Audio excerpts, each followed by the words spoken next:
here today, His Excellency Ramses Etubondi. Mr. President, you are duly acknowledged. When the streaming starts, I would introduce you again. Is that the next? Oh, that's interesting. That's interesting. I believe we have a lot of nest here.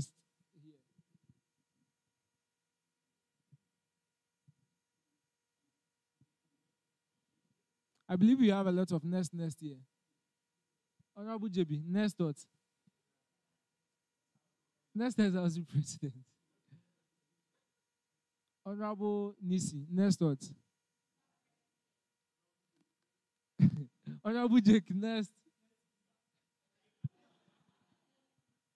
First gentleman of the Honorable Patricia, first gentleman of the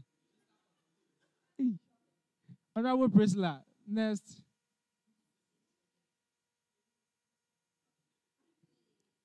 Honorable Tando, next.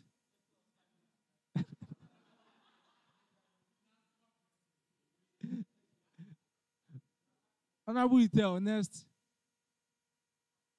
Africa All President. Honorable Frances, next. Next speaker, okay. Evans, Honorable Evans, next.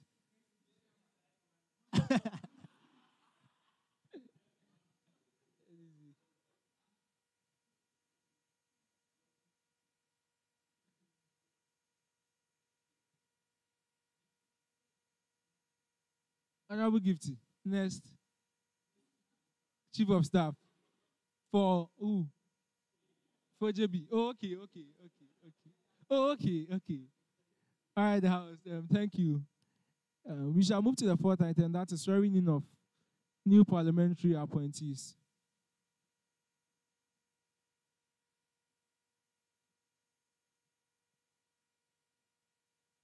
Honorable Miss Vekan Ajokum, shall you please have the floor?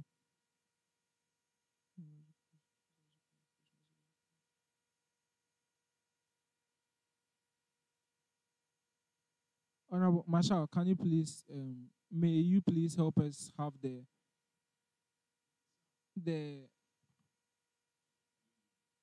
rope for the deputy speaker? Deputy. Oh, okay. Deputy clerk. Deputy clerk, please.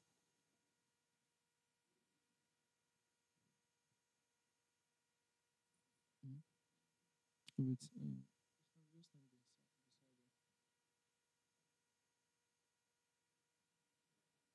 So you will take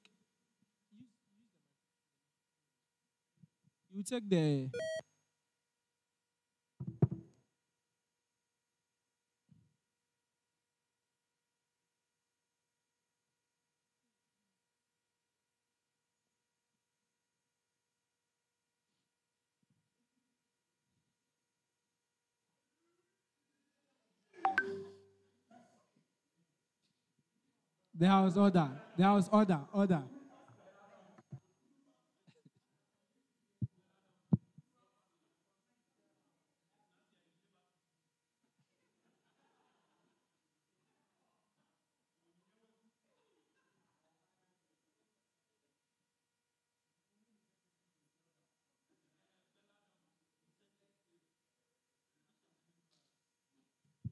So the House order.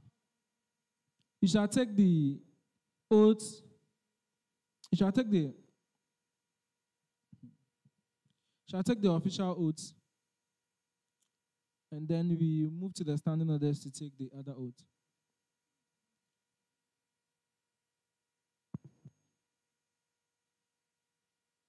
I.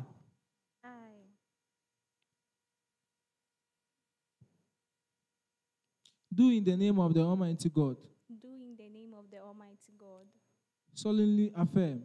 Solemnly affirm. that I will at all times that I will at all times well and truly serve the SRC.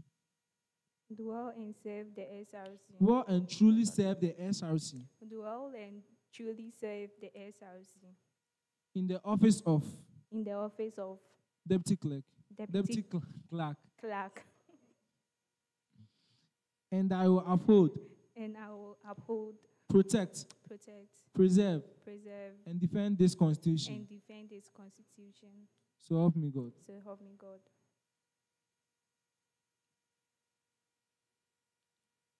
Two more to go. Two more to go.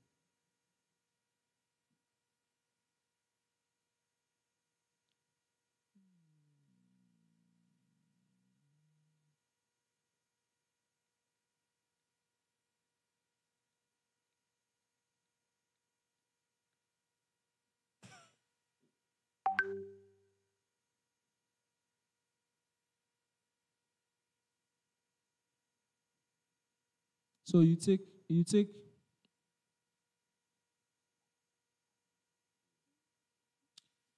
the oath as a non-voting member of the Parliamentary Council. I, Vic Anna Jekum, having been elected a member of the Parliamentary Council, having been elected as a member of the Parliament Council, do in the name of the Almighty God swear, do in the name of the Almighty God swear, solemnly affirm, that I will bear true faith and allegiance that I will bear true faith and allegiance to the SRC as by law established, that I will uphold, preserve, protect, and defend the Constitution of the SRC, and that I will faithfully discharge the duties of a member of the Parliamentary Council. And that I will faithfully discharge the duties of the member of Parliamentary Council. So help me God. So help me God. Oath of secrecy. Oath of secrecy. Please, I hope the members of the privilege committee are taking notes. Yes, please. I believe they are interested in.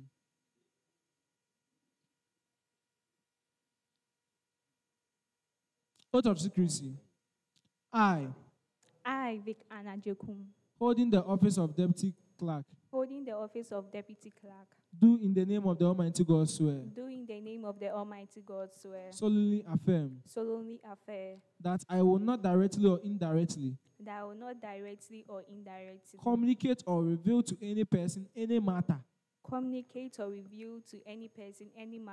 which shall be brought under my consideration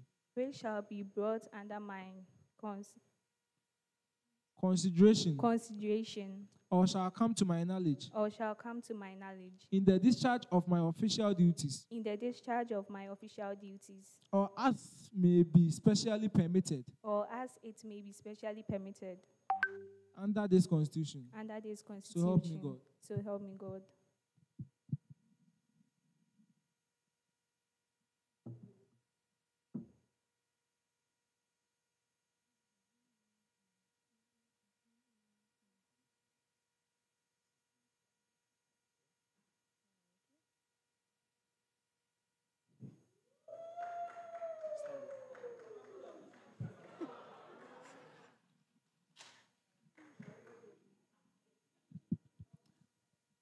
Miss the House, this is Miss Vican Ajakum.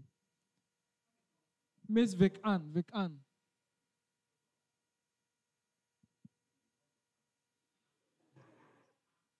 Your new Deputy Clerk for the 16th Parliamentary Council.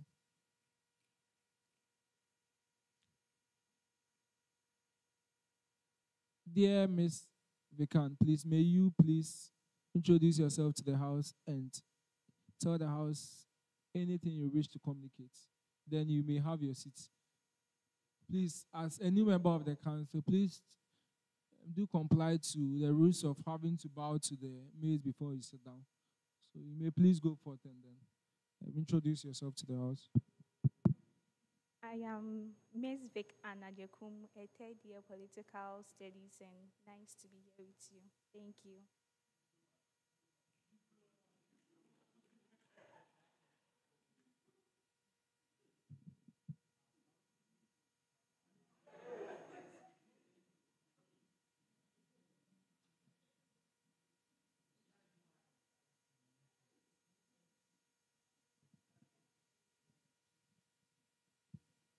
Thank you, the House. The House may go on recess for us to discuss further matters of the seat item for effectiveness sake. Honorable Paul, I believe you have a Thank you very much, Mr. Speaker. So before I start, I think there are some mistakes on the other paper. Yes, please. Please, I'm coming. Please, Honorable, I don't know, Mr. Speaker, what is happening? I'm trying to deliver information and then I'm being distracted. As a member of the House, you are insulated by two things. First, your conscience of understanding the rules of the House, that you are the only person that has the floor. So you should not be disturbed. Second, the Speaker may come in instances where he does not. Your conscience is that you have the floor. Thank you very much, Mr. Speaker. So I understand that what Honorable Nana JJB is doing, Mr. Speaker, you can probably recommend him to the Privileges Committee. You can recommend him to the Privileges Committee. Sure, I will do that. So, Mr. Speaker, I don't know when we are going to correct the other paper, but this is a public affair, and then most of our documents here will be used, against us years to come. And then we can't have an order paper without correction of minutes. I know we do it online sometimes, but one way or the other, we should put it inside. Secondly, Mr. Speaker, with us swearing in a new parliamentary appointee, we would like to congratulate her on her appointment, but we would like to we would like to remind the Speaker that we are always bounded by the standing orders of Parliament and also the Constitution of the SRC.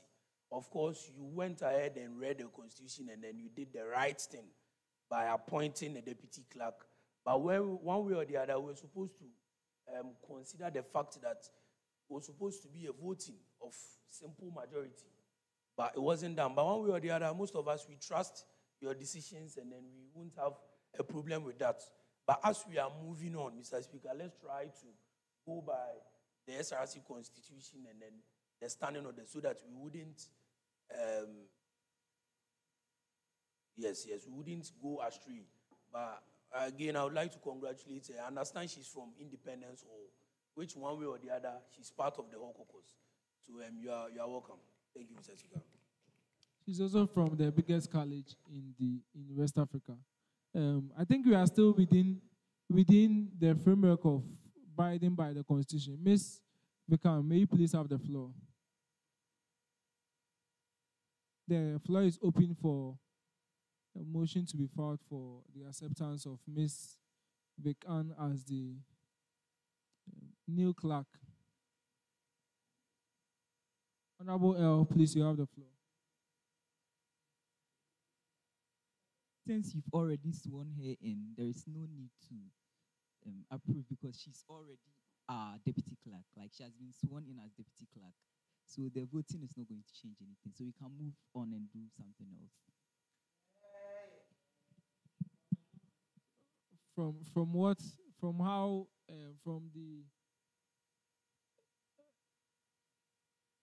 the response he had from what he said, it looks like the House would side with him. I didn't want to. If the House is siding to it's the House now. It's not the Speaker. It's the House decision. I'll respect that. And Honorable Paul, this is our first sitting of the second session. What minutes are we going to correct?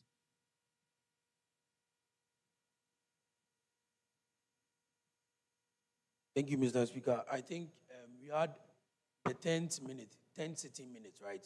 So we can do something about it. We can correct it one way or the other. Then, Mr. Speaker, about what Honorable L said, please, so that, I mean, this is something that I said it earlier on that it will be used against us. So one way or the other, there will be a 17th parliament. It will be like, oh, they sworn in an appointee without an election. So let's do this to correct the mistake that we've done. I think this is not something that's bad. All of us, we side with you, Mr. Speaker, but let's do the right thing. All right. Thank you, Mr.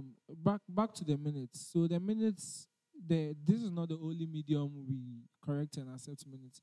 So the minutes will be, I think she plays it on the page for corrections, and so the vote will be cast on it over there. This is a second sitting. We cannot be correcting. Honorable Elvis, please, you have the floor.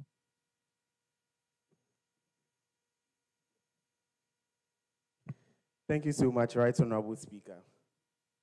I think, adding up to what Honorable Paul Edupoku said, what Honorable L said was very reasonable. But for generations to follow what exactly we are doing, and for precedent's sake, I think we can go back and do a simple majority. What he said is very, very reasonable. We do understand. So please move the motion. Okay.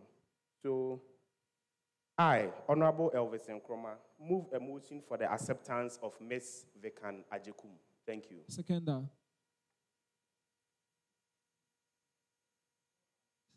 I would like to say that after we vote, she would have to be sworn in again. I get the chronology of what you are saying. I had it right. But that is why this time we are moving a motion, because we have dealt with that. So we cannot swear her in again. That's why we are moving a motion.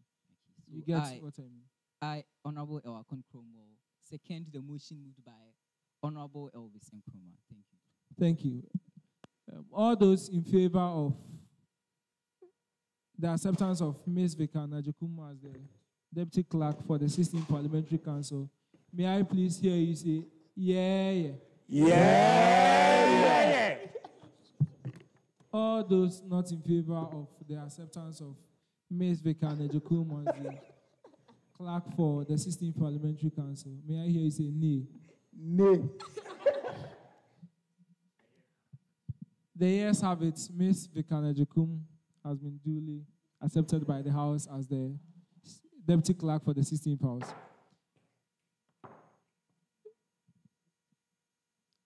The House, we may zoom into recess for effective coordination of the reports reading. Masha.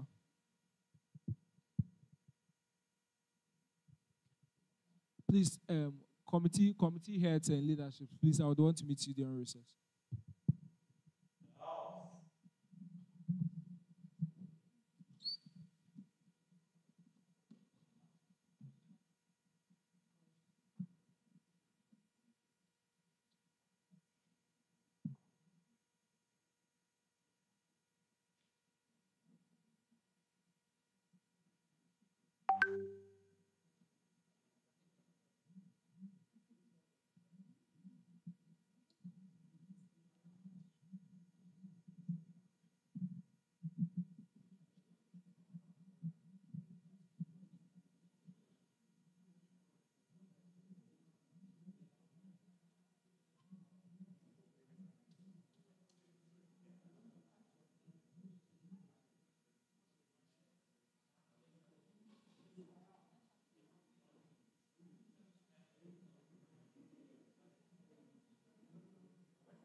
That's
we know the agenda. Was the very speaker.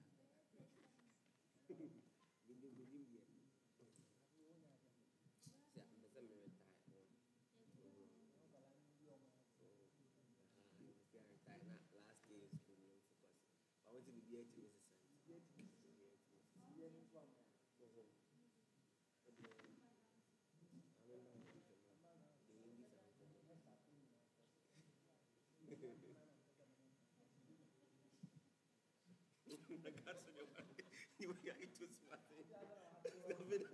I've been my digestive statement.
Fine, so.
Starting the eco recess, right? Starting 2 p.m. I think you have a discussing like serious matters.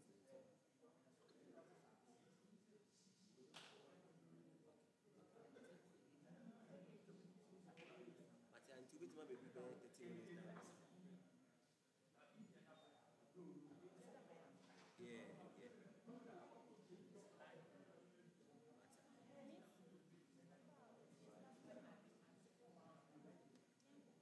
Watching. Right honorable. Apache.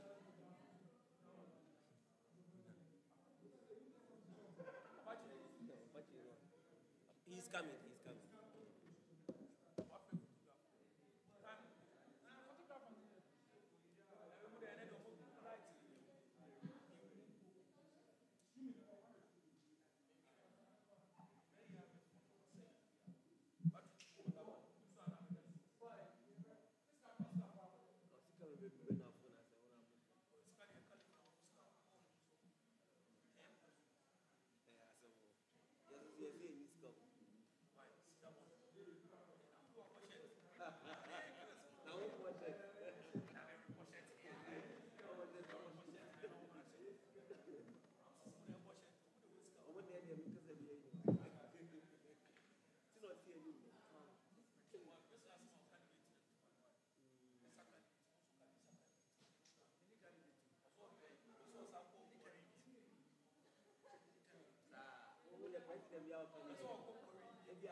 Our pictures.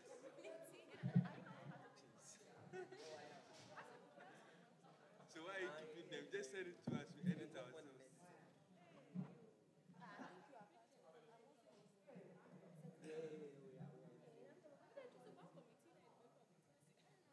Hackman. Hackman. Hackman. What they said, Medit.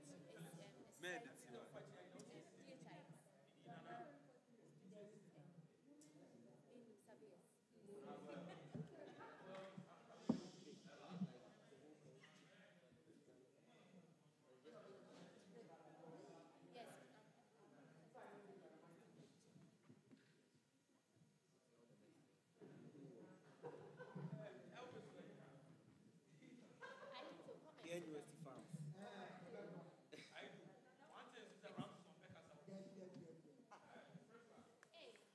Now, what is your or can answer? Yeah.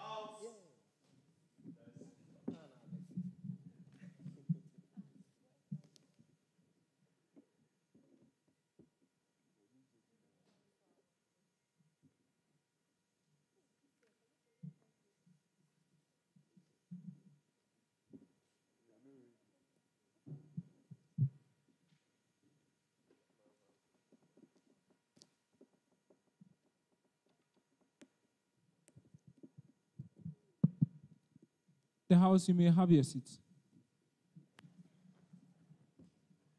Welcome back from recess. Before we zoom into the after commencement of public business, the floor is open for a motion to be filed for adoption of the order paper or corrections and adoption of the order paper. Thank you.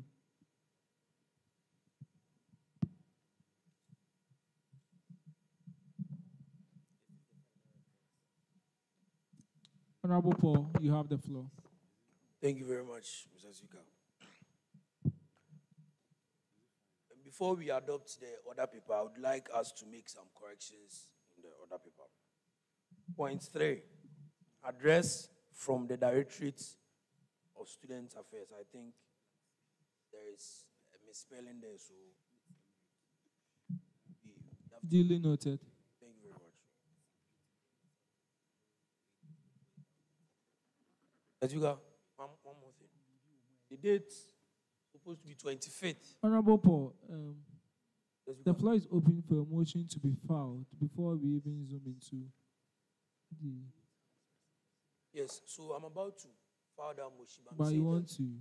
Yes, I let's thought make you that file the correction motion and then you make your correction. before we make that All right, correction. sure. Yes, so the date should be 25th of March 2025 by 24th year. So let's make that correction. I, Honorable Paul, President of Republic of, file for the adoption of the order paper. Thank you. Thank you, Honorable Paul. Any person to second?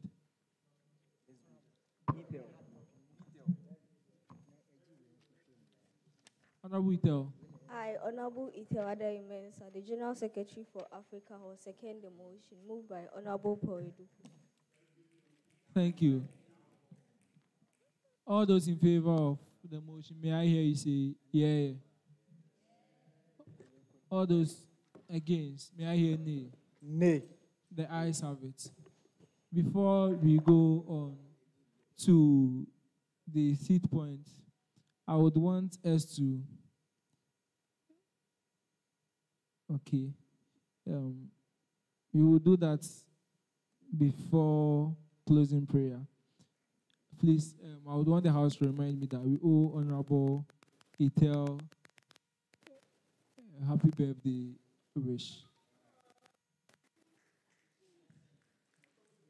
So we shall zoom into the seat item. That's committee report on bills, first reading and deliberation. So what will happen is that all committees will read their reports. Then we will open the floor for deliberation on them to save time. If we had been here at 2, we could have had deliberations right after every report.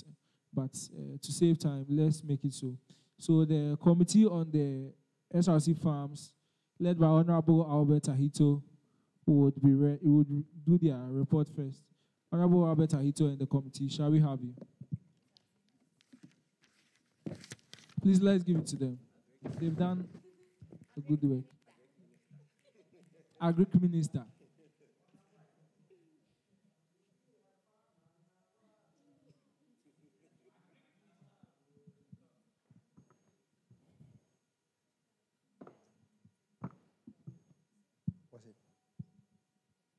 And please do well to forward your report to the clerk so that the clerk puts it on the page.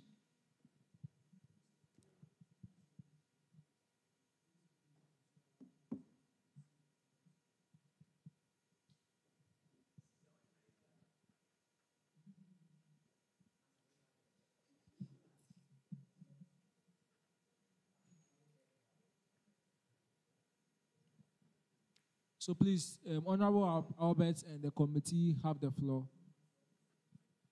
Right Honorable Speaker, honorable members of the House, a very good afternoon to you all. I think this is one of the most important reasons why today we are gathered here.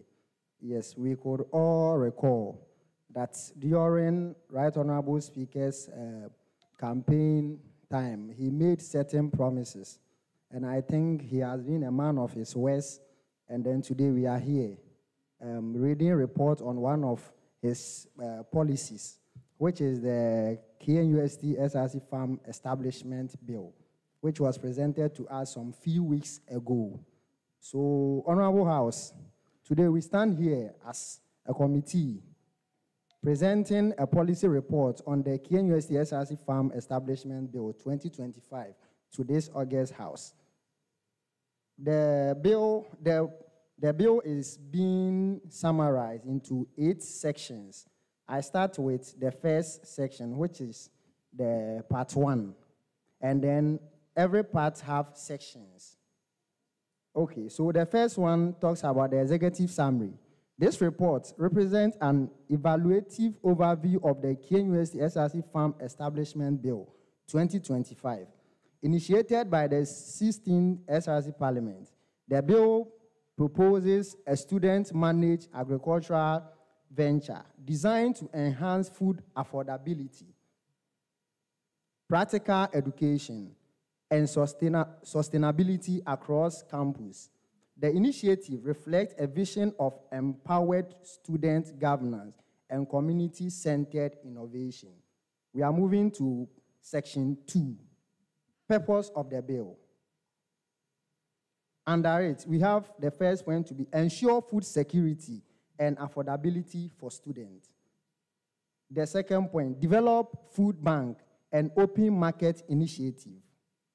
Point 3, provide hands-on learning and employment opportunities. Point 4, enhance collaboration between students and the Faculty of Agriculture. We are moving to section 3. So, honorable members, I think after this one, the actual bill will be read to you by the Right Honorable Speaker. This is just a report on it. So after the Right Honorable go through it, I think we'll have a proper overview of whatever that the bills really entails. Thank you. So we are moving to point 3, operational scope and governance. This talks about where the farm will be located. So university-owned agricultural land, which means you are going to use the university land for the farm.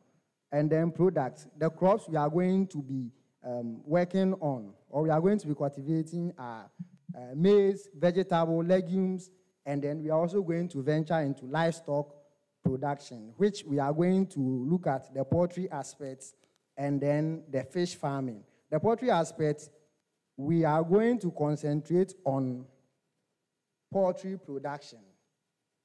Yes, chicken to be precise. And then we move to the next one, oversight bodies. We have the SRC Agriculture Oversight Committee. And also we have the SRC Farm Operational Board. We have the Faculty of Agriculture and DOSA advisors. Okay, so these agencies or these people are going to serve as people who are going to see to it that every aspect of the farm or every aspect of whatever activity we are going to do is being supervised and executed properly. Okay, so we go to section 4, implementation plan. So this is where we talk about the phases of whatever project we are going to do when we talk about the SRC farm. So phase 1, and then we go to the activities. Land preparation, pilot farming. So the first phase of this project, we are going to look at land preparation, where we are going to go to the university estate development authorities, ask them for land, and also go to Faculty of Agri and inquire from them if we can get land that will be used for this very project. Then phase 2 talk about food operation and then food bank link. The food operation talk about after we are done with the phase 1, which is the land preparation. The food operation means we are going to implement this project on the very land we have acquired. And then phase 3 talks about expansion and then partnerships. So going forward, maybe not today, maybe not tomorrow, but maybe when a new administration comes or a new SRC parliament comes and then they think that the project is really useful and then they want to expand it, there is room for that. So we go to section 5, which is the financial and strategic support. So basically, the financial and strategic support talks about where we are going to get funding for this very project. So 1, we are going to get funds from the SRC budget allocation. We are going to get funds from the university grant and sponsorship. We are also going to get funds from students, meaning that we are going to tax each student to pay 2 cedis annually to support this project. And also public and private agricultural partners. The reason why honorable members I know going forward, there will be deliberation on these 2 cedis, we bailing them. Okay. So let's continue. A financial management committee with representation from DOSA, the SRC Parliament, and the SRC Financial Secretary will oversee the budget and its reinvestment. Okay, so 6, anticipated benefit, lower food price and increase access to nutritional meals, training grounds for students in agricultural discipline, job creation and entrepreneurship opportunities, model for sustainable student-led innovation. Okay, so we move straight to section 7, which is the recommendations. Okay, so for the recommendation, we have institutional approval, immediate endorsement by DOSA, the Vice Chancellor, and the Estate Unit. The next point, oversight. Establish a monitoring committee for project accountability. Sponsorship strategy. Deploy a liaison team to seek external funding. Student engagement. Launch orientation and incentive program for volunteers. Section 8. That is the concluding part. Okay, the SRC Farm project is not merely an agricultural venture. It is a progressive-led student initiative that drives socioeconomic and development in the SRC community. Its success depends on timely institutional support and collaborative partnership. We hereby seek your favorable consideration and backing to initiate its implementation. Thank you very much. The House, this is the report from the SRC Farm Committee. Thank you, the House. After all other committees have been read, I will read the bill and then we will do deliberations. The committee for the SRC Farms, thank you, and maybe the photographer will take a picture of it and we'll move. Agric ministers.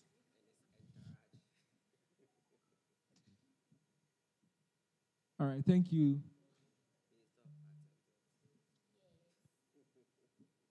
Committee on Students' Life Assurance Bill, led by Honorable Pascal and Honorable Kelvin Oseentri.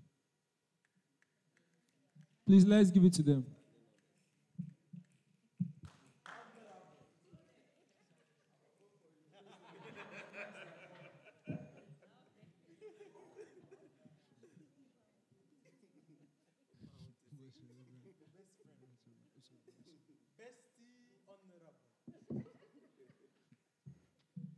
Honorable JB, I thought you said you were running for SRC president.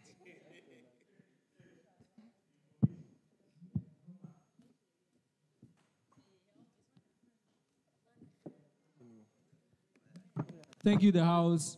This is the committee for the Students' Life Insurance Bill.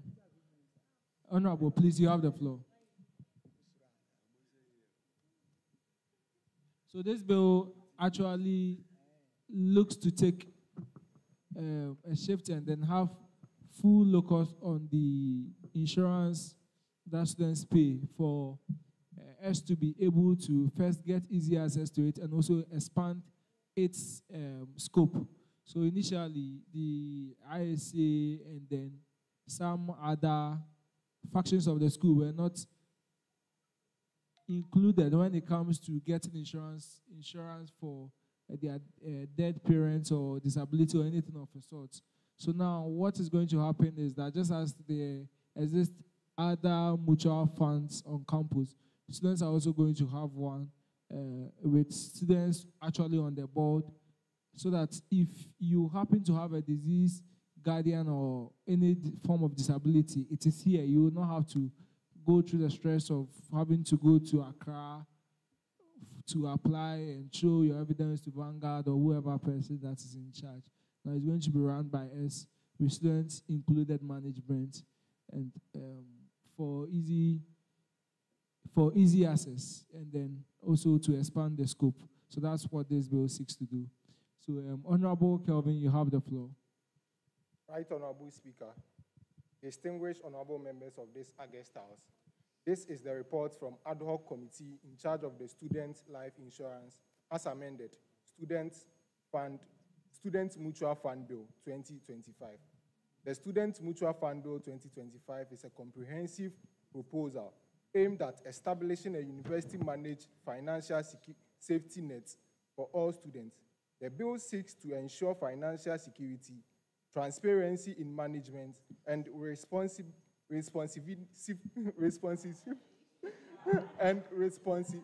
responsiveness to diverse welfare needs of students Stand on, why you in laughing? cases of unforeseen events, such as death or disability of guardian or student.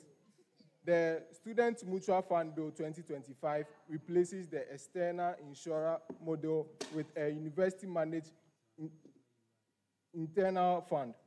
All payments and claims are processed within the university through the dedicated Student Insurance Secretariat and Student Welfare Insurance Committee, that is SWIC. Composition of the Student Welfare Insurance Committee, SWIC, consists of 2 representatives from Directorate of Student Affairs, Masha. DOSA, 1 undergrad student representative, 1 postgraduate student representative, 1 financial expert, 1 administrator, 7 as a secretary. A Student Insurance Secretariat will oversee a day-to-day operation of the policy. Funding and payments, annual contribution. Undergraduate students would donate 25 Ghana cedis. Postgraduate students and fee paying will pay 30 Ghana cedis. International students will pay $25 US. Payments are compulsory and bundled with tuition fees. Benefits and payouts. Guardian's death. Undergraduates will receive 3,000 Ghana cedis. Postgraduates will receive 8,000 Ghana cedis. Fee paying will receive 6,000 Ghana cedis. International students will receive 6,000 US. And students' death. A death of a student will receive 6,000 Ghana cedis, which includes funeral logistics. Guardian's permanent disability ranges from 4,500 to 9,000 Ghana cedis. Accommodation support up to 4,500. Orphan student stipend up to 4,000 per academic year. This is what I call pay less and receive more.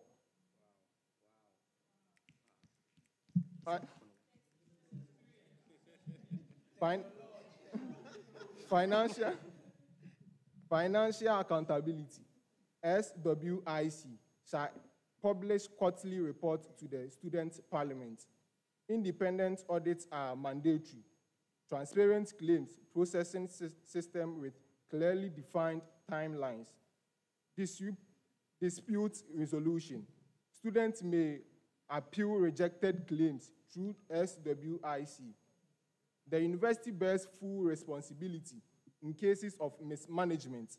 Disciplinary action shall be applied to breach in financial accountability. Implementation plan.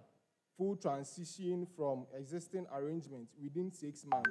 Campus-wide sensitization through media platform and engagement. Training for student representative and appointment of an independent auditor to monitor implementation. Interpretation and amendments. All clarifications shall be provided by university's legal unit. Amendments may be proposed by student parliament and are subject to approval. Recommendation. Student Mutual Fund Bill 2025 is more comprehensive and inclusive and sustainable, sorry. It's modernized student insurance by eliminating reliance on third-party providers and rooting financial and operational accountability within the university. The bill strengthens transparency, enhances benefits, and ensures that every student is protected with dignity and fairness. My co-chairperson wants to add 1 or 2 things to the report. Thank you. Honorable.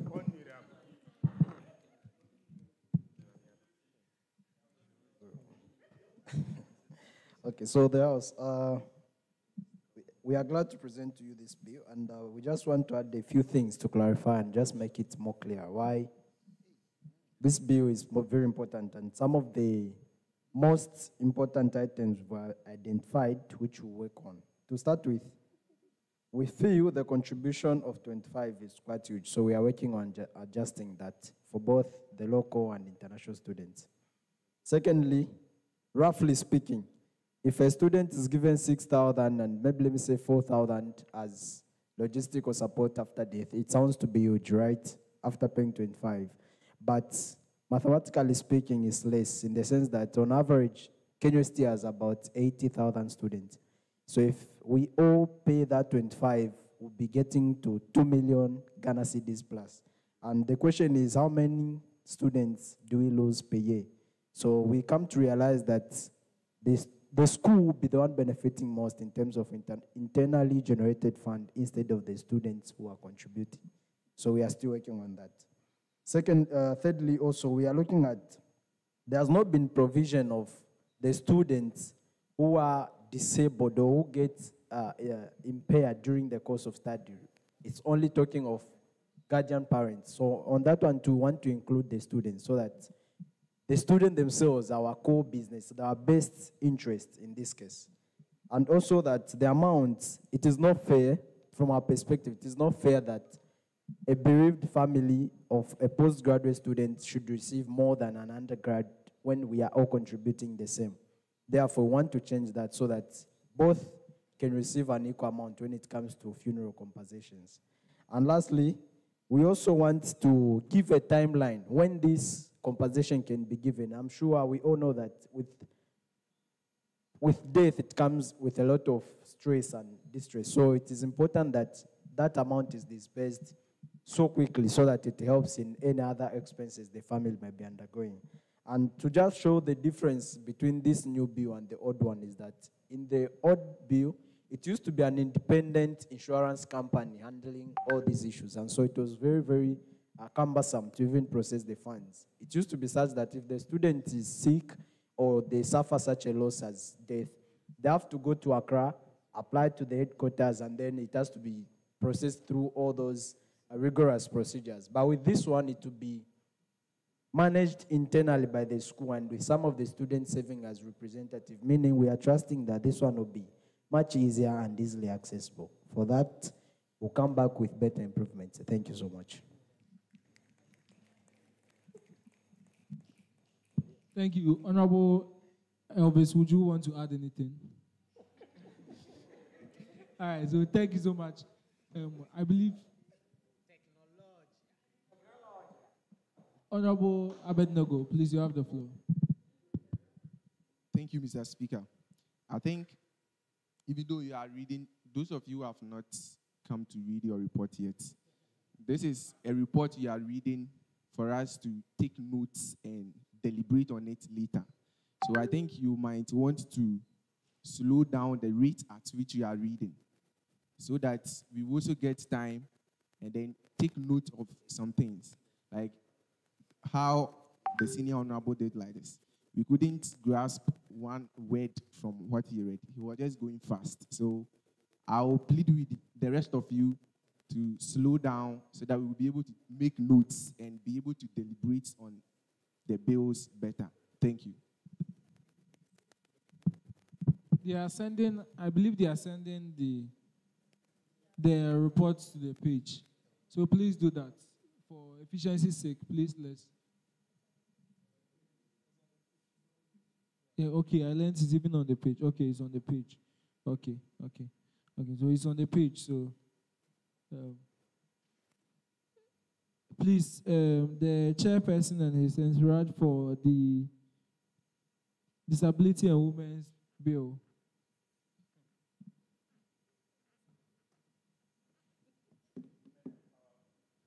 Please, you may have the floor.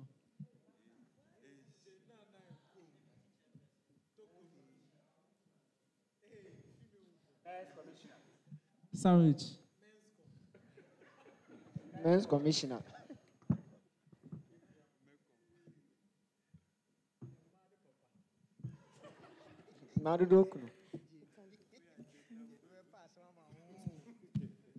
All right, so please, Honorable Chelsea will take the read. Please minimize the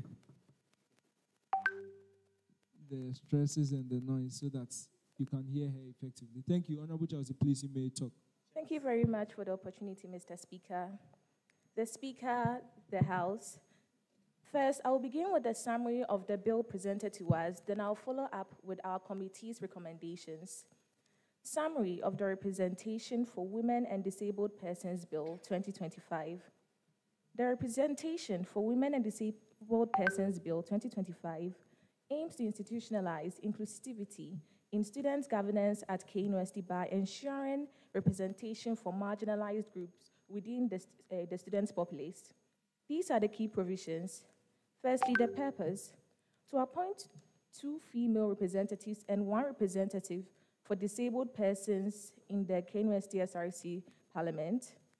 2, to promote equal participation and inclusivity in students' governance. We move on to the application and coverage. This shall apply to all students' governance bodies, covering both undergraduate and postgraduate students who identify as women or disabled. Appointment.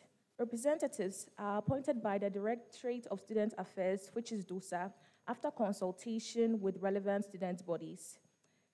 The tenure is limited to just 1 academic year, renewable based on performance. These are the responsibilities of these representatives. Firstly, they shall advocate for their constituencies. 2, they shall participate fully in parliamentary process with voting rights. And lastly, they shall engage with students and support inclusion-focused policies. These are their support. First, we have the university shall provide them with logistical needs. Secondly, Parliament allocates a budget. External funding is also allowed with proper approval. Now we move on to the accountability. Firstly, the representatives must submit quarterly reports. Second, they are subject to annual performance reviews. And thirdly, they can be removed for misconduct or failure of duty via a disciplinary panel. Dispute of resolution. Firstly, misconduct or inefficiency can be addressed via a formal petition and hearing. Secondly, replacements must be appointed within just 1 month. Implementation comes into force the next academic semester after approval. The Directorate of Student Affairs and Parliament are to create operational guidelines and conduct awareness campaigns. Interpretation and amendments. University's legal unit handles clarifications, and then secondly, Parliament may propose amendments. Conclusion, the bill aims to institutionalize representation of women and disabled students, promote inclusive democracy, and ensure student governance reflects the diversity of the university population. These are the recommendations made to the bill. Pardon me. Firstly, disabled students shall be given the honor to elect their own representatives to guarantee that their voices are authentically represented in the Students' Parliament. Secondly, the number of female representatives in the SRC Parliament shall be limited to just 1 representative. And last but not least, women's representation in Parliament shall be elected from and by the women's commissioners of the various associations within the university, ranging from the department to the college level, excluding the SRC or the local NUC's women's commissioner, and also the various women's commissioners of the clubs in the university. This approach shall ensure that the women from broader networks advocate for gender-related issues in governance. This is our report on the bill presented to us. Thank you very much. Thank you, Honorable Chelsea. Any remarks from Honorable Hackman? All right, you may speak. Honorable, Honorable Gift, you don't support Honorable. Okay. So, Honorable Speaker, members of Parliament, invited guests, good evening. Please, I would like to add something small, something to educate you all on the need to promote inclusivity. The world is advancing, it's changing. And as such, we believe that women can also occupy key roles in society. And also, there should be inclusivity for those who are disabled or the special individuals. Let me put it that way. So please, I would urge you all to collaborate, so we work together to bring this into fruition. And together, we are going to make KNUST a better place, a school for all. Thank you. Honorable Gifty, anything? All right, thank you. Thank you. Sorry, thank you, Gifty. And please, the academic committee was kept in place or in charge of the mid-semester break. Shall we have the chairperson and the leadership? Yeah. Thank you.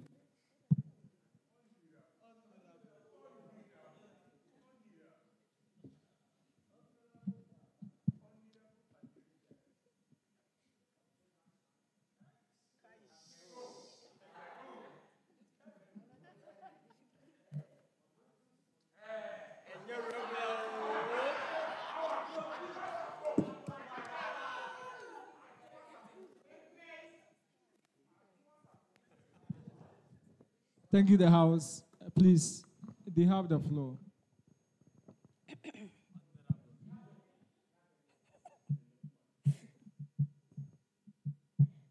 Right, Honorable.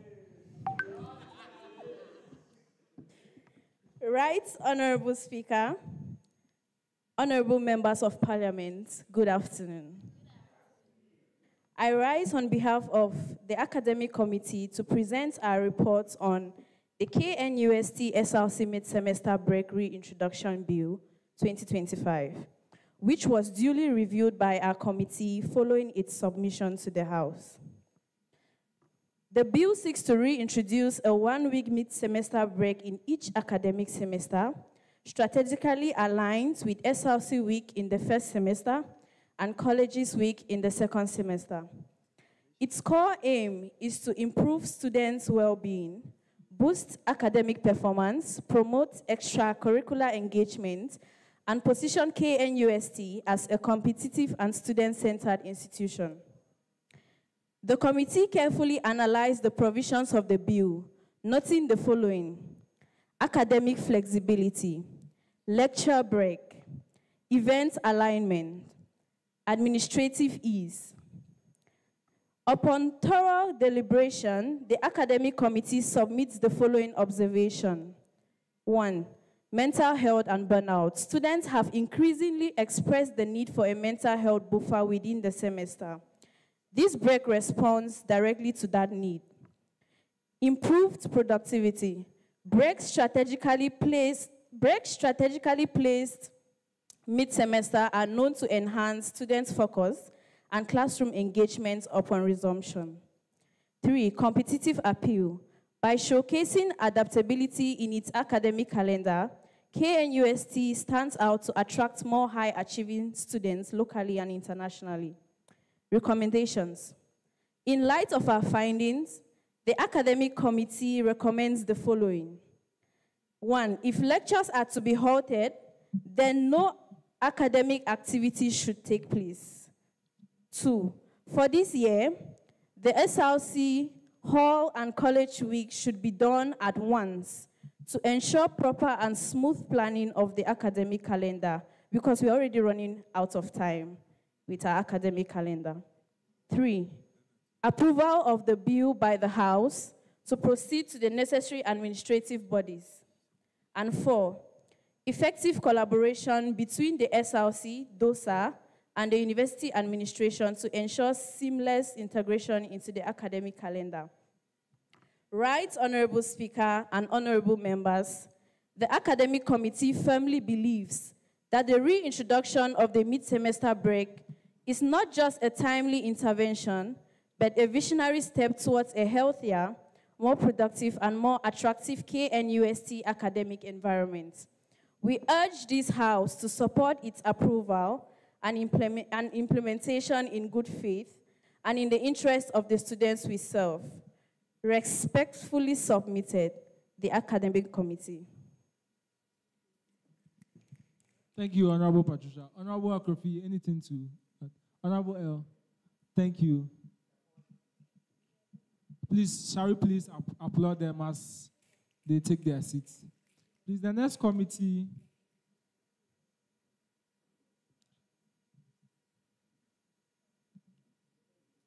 would be the committee on the 10 gig Vodafone bill. Please, Honorable Anthony Kakari of the Katanga constituency and your leadership. Please, let's give it to them.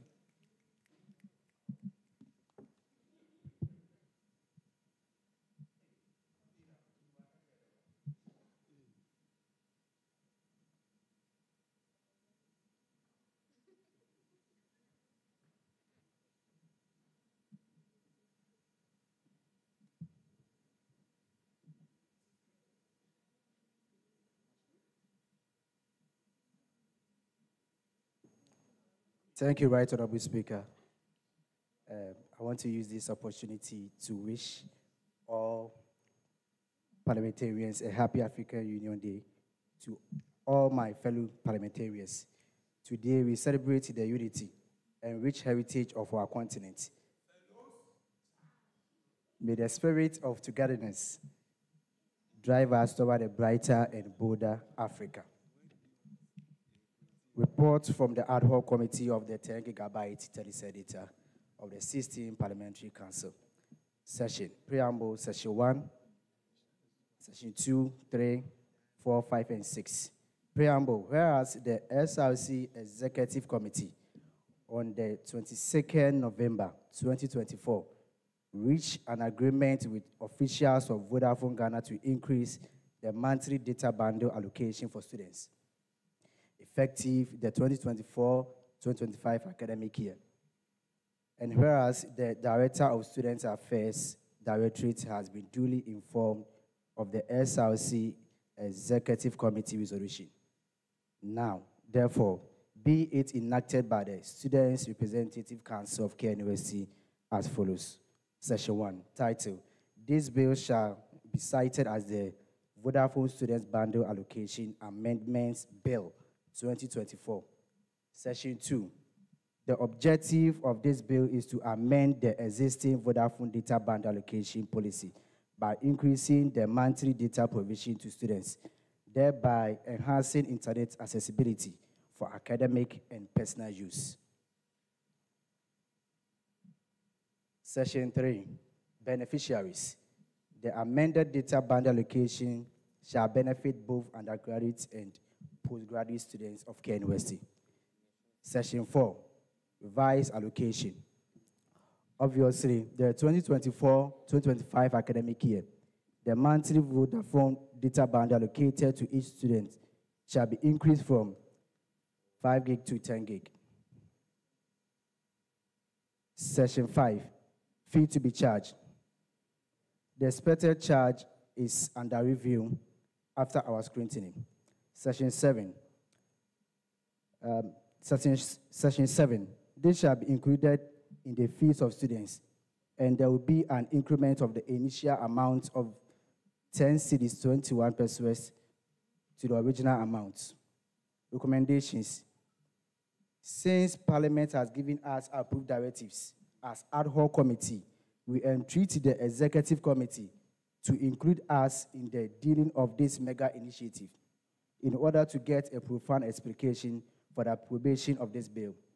We also entreat the SRC Executive to explicit to us how the old money is paid, whether from SRC dues or ICT fees. To the Executive Committee, the Parliament is a house of precedents. We do things in an orderly manner. Every bill to this house must come with a letterhead and signatory of our president. Thank you.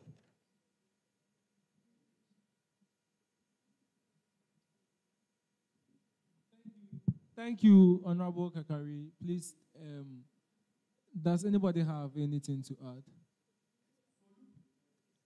All right. Shall we please applaud them as they take their seats? The last to read their report is the leadership on the Committee for Global Legislation. Honorable Tando Emmanuel, Global University Legislators Forum Bill.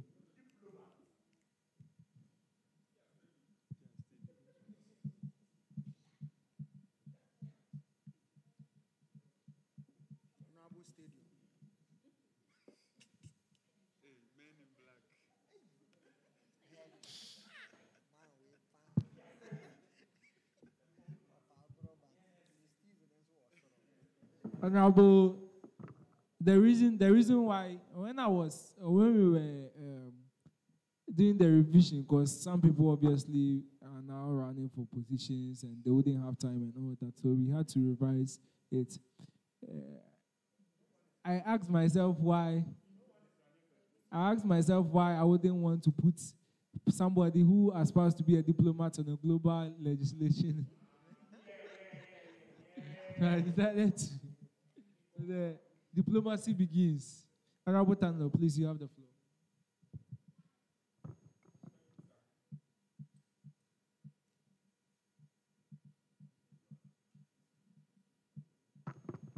Thank you, Right Honorable Speaker.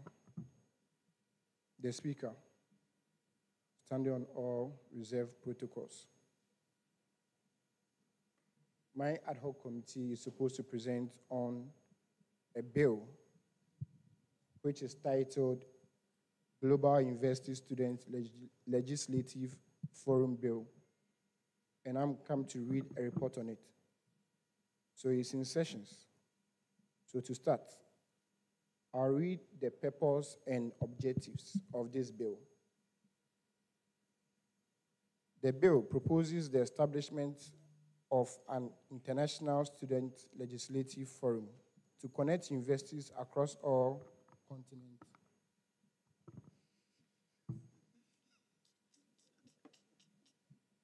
To connect universities across all continents with KNUST as the pioneering institution. Key objectives include fostering collaboration among students, legislative bodies to exchange policies to address governance gaps and share employment or scholarship opportunities. The second purpose is to amplify student voices in global forums and advancing sustainable development goals, that's SDGs, through student-led initiatives. The third purpose is to promote equitable access to legislative frameworks and capacity building programs for member universities. The fourth purpose is to organize annual virtual or fiscal summits to discuss global education reforms and governance solutions. Honorable members, when the Right Honorable Speaker called me to be part of this ad hoc committee, I felt so excited, and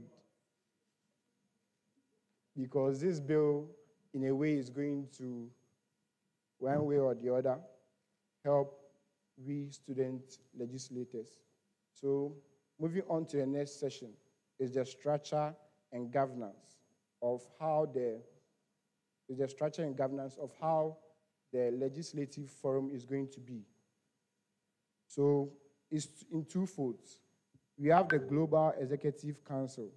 So this is how the Global Executive Council is structured. So one, it oversees all forum activities, sets strategic priorities, and coordinates with international partners.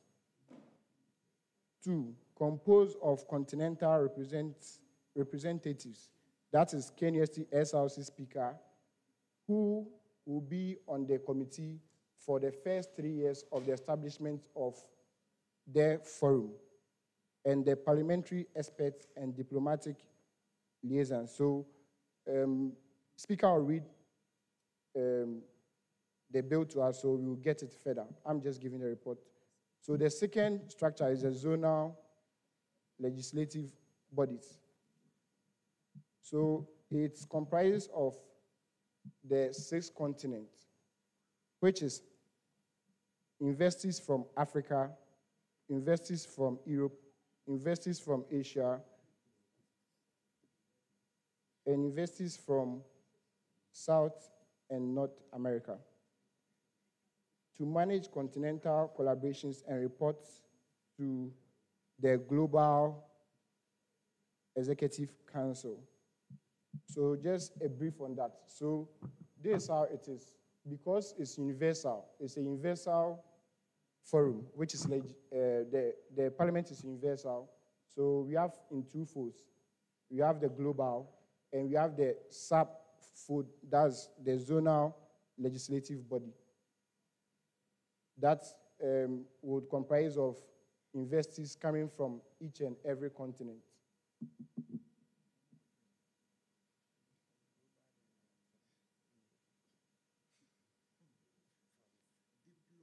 So this is how the bill goes. Per every continent, there are 7 reps that will come from 7 universities. So let's take it at Africa. Africa represents 7 universities coming from 7 different countries. So this is how we are going to fund the bill. So financial support will be sourced from 1, member universities' contributions. 2, grants from international NGOs and diplomatic institutions. 3, sponsorship from entities like the European Union, the UN, that's the United Nations, and corporate partners. Honorable members, this is how it's going to be approved and implemented. It requires formal approval from KNUST SRC Parliamentary Council. Second, it requires approval from Directorate of Student Affairs. And also, it requires approval from KNUST Vice Chancellor. Upon approval, KNUST will lead outreach, coordinate the inaugural Global Summit, and establish a forum operational framework. So, just to touch on this, the first Congress would be hosted by KNUST. That's the pioneer institution for this global legislative forum. Well, I thought you could at least. So to conclude, the bill positions KNUST as a global leader in student governance innovation. Its approval will enable the creation of a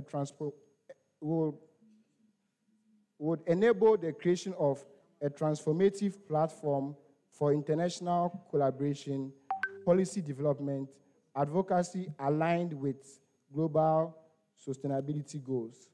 So to my honorable members, this is a bill, I would say this is a bill to create the basis of our growth in politics. So I'm pleading with each and everyone to at least rally behind us to pass this bill. Thank you.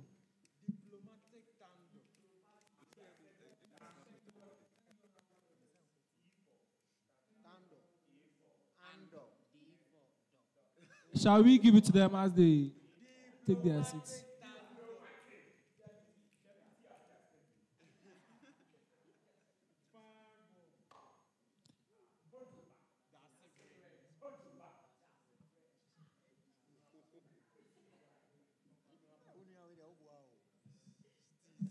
So as we've adjusted the intended bills to give report on, the next is the reading.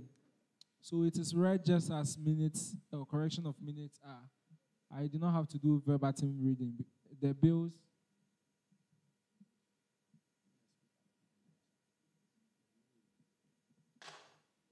The modified, I'm forwarding to the House the modified bills.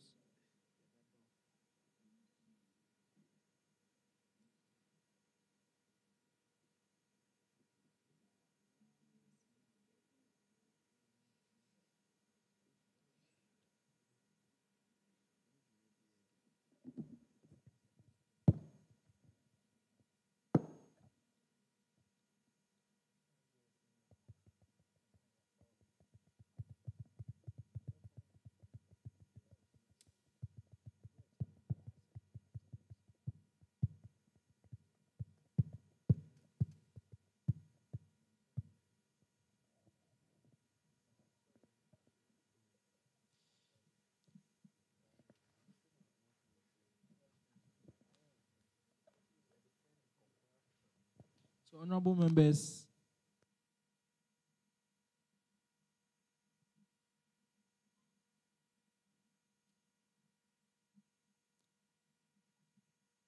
I have forwarded to the House the following bill. Shall we please read the first, that is the SRC Farms Establishment Bill. So as we read it, just as the minutes, as you read it, you take notes, and then after we are done reading all of them, then the floor will be open for deliberations. Please, the deliberations are not to only exhibit your prowess in digesting document. You see, after you have said what you are supposed to say, what will happen is that your goal should be to convince the committees to take what you are saying, so that in effect the bill will factor what you've said.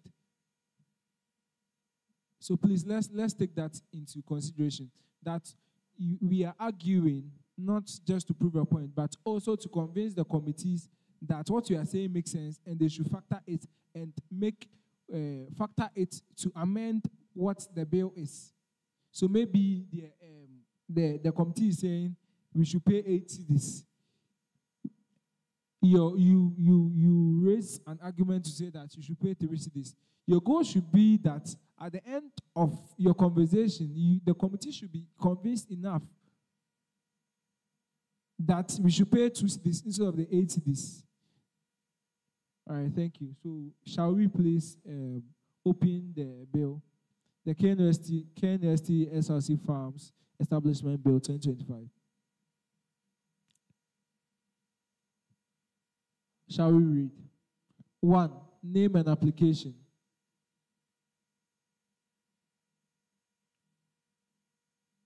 2. Objectives of the bill. 3. Scope and coverage. 4. Ownership and management. And the House should notice that even though we are doing deliberations here, all of us here have external relationships. So the bill is still at your disposal. After here, you can still reach out and then make your contributions. After here, you can still, but this was supposed to be done so that it gives us that official way of communicating on the bill. So 3, scope and coverage. 4, ownership and management structure. 5, operation and food production. 6, food bank system and open market.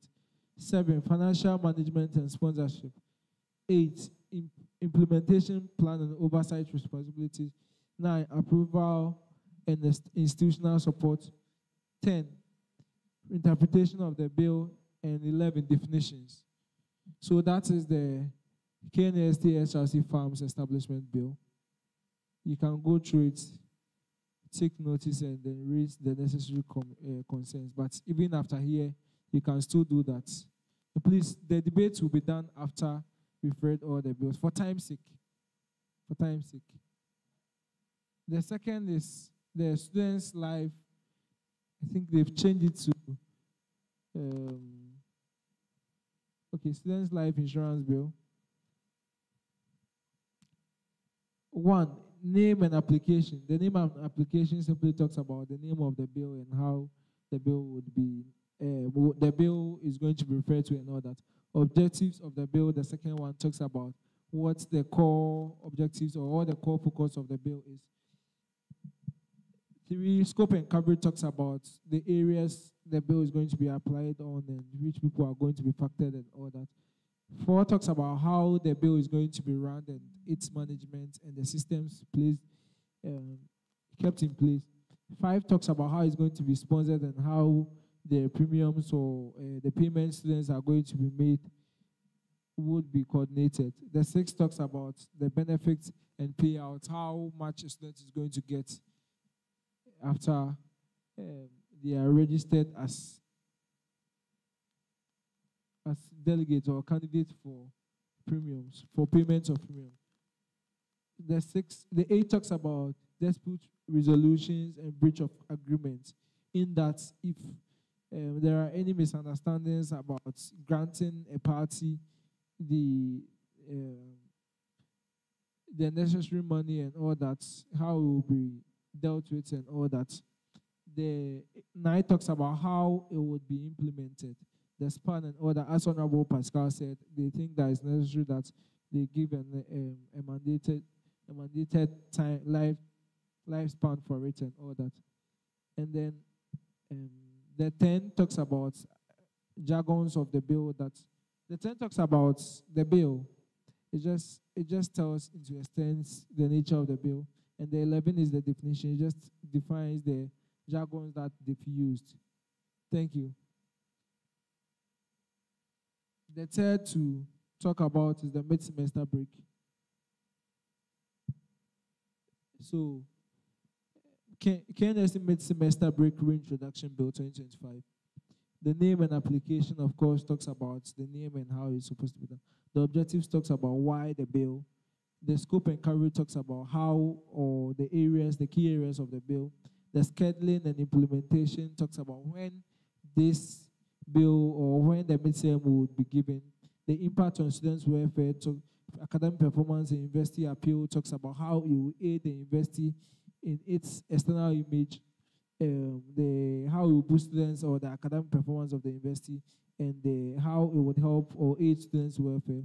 There is the seventh is the institutional support and administrative adjustment. It talks about how to readjust adjust our administrations or the running of the school to be able to make this feasible. The eighth is implementation plan and oversight responsibilities, which people are going to be in charge. How is it going to be done? Then 9 is approval for establishment and institutional support. That is, of course, in Care University, there are certain institutions that digest materials of this nature, and then, of course, we would need the approval for this to be done. 10 is interpretation of the bill, talks about the nature of the bill. 11 is definition, that is key terminologies that have been used and what they mean. 12 is abbreviations, short forms or short writings that have been used and what they stand for. And that is the KNUST mid-semester bill for you. So you can use both the reports they have given and then the bills and jot your points down. The next to talk about is the telecell 10 gig.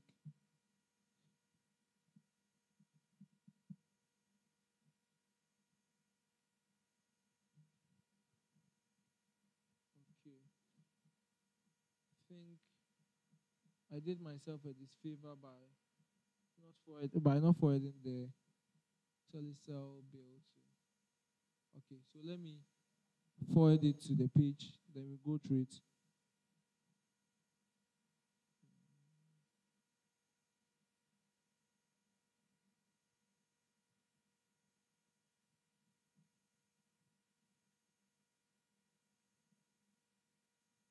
Okay.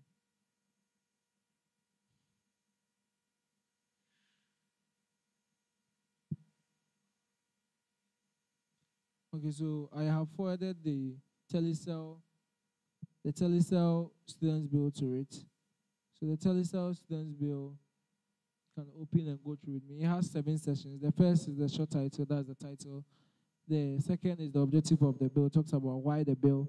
The third is which people are going to benefit the beneficiaries. The fourth is which is still under deliberation.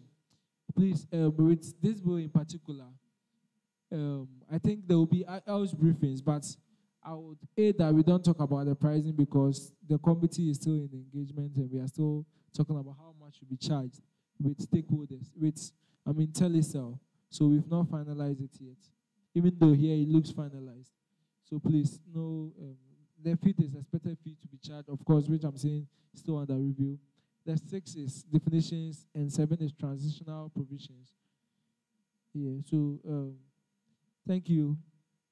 That is the telecell bill. The next one to talk about is the global university students. Global University Student Legislative Forum Bill. So the first is name and application, how it will be called and how it will be referred to. The second is the objective of the bill, why the bill, which talks about the need for the bill. The third is the scope, which areas are going to be of concern. And the fourth is the structures, how is it going to be, how is it going to play out.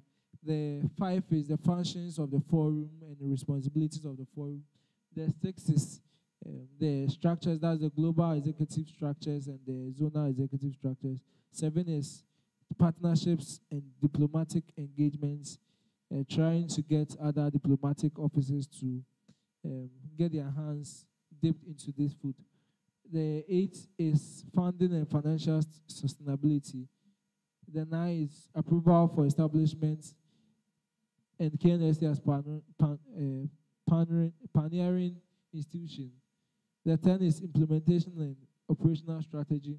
11 is interpretation of the bill. And 12, of course, definition, talking about terms that have been used and what they mean. So the House, this is the bills that have come before us. On due notice, the floor has been open for your inputs on it. Thank you. The 16th House. Marshal. Honorable JB, please, you have the floor.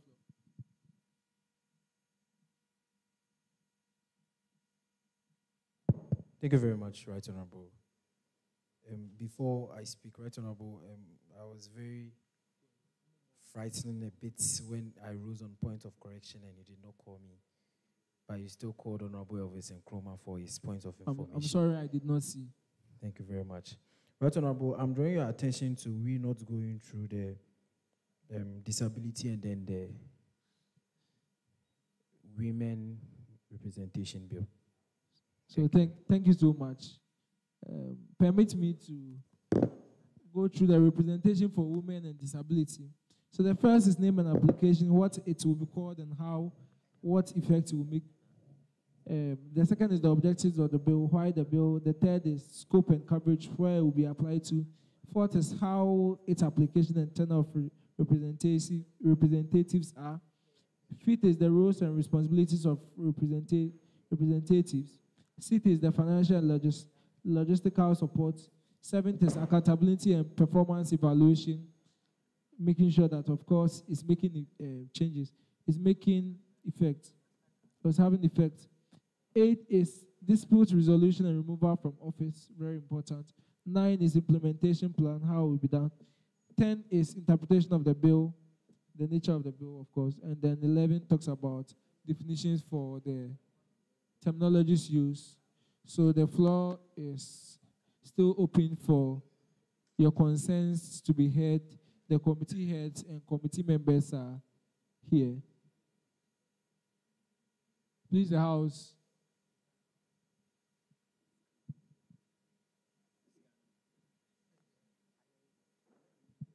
Honorable Paul, you have the floor.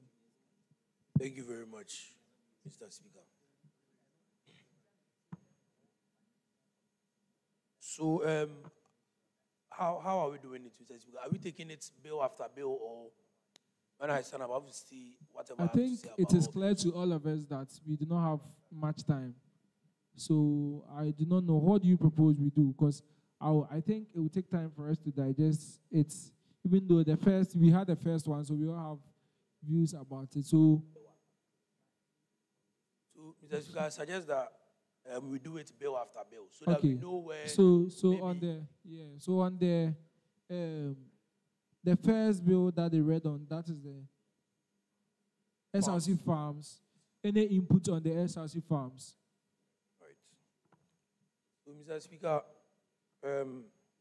on the SRC farms, I would like Honorable Albert and then his fellow committee members to take note of these points.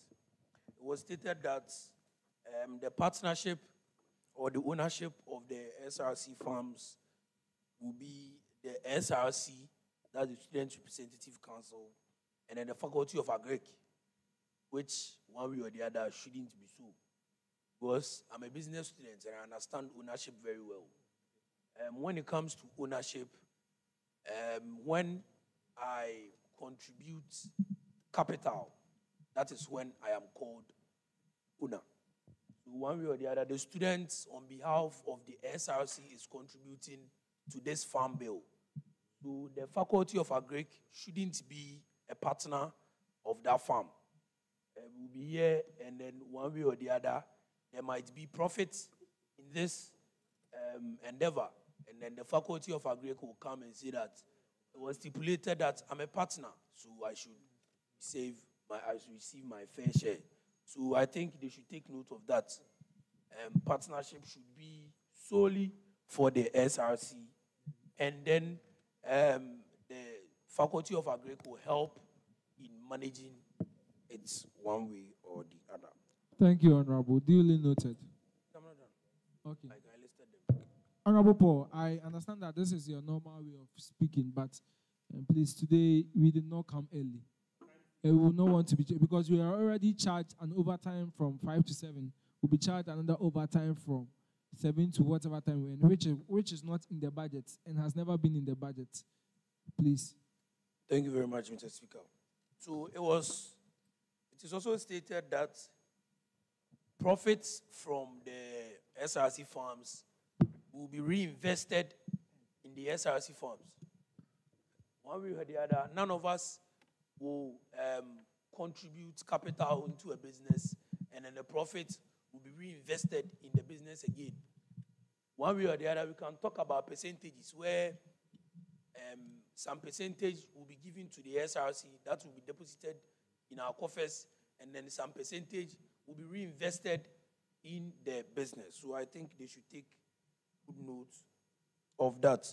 And then there is something that is written, SRC Oversight Committee. I would like them to let us understand that, are they going to be students only?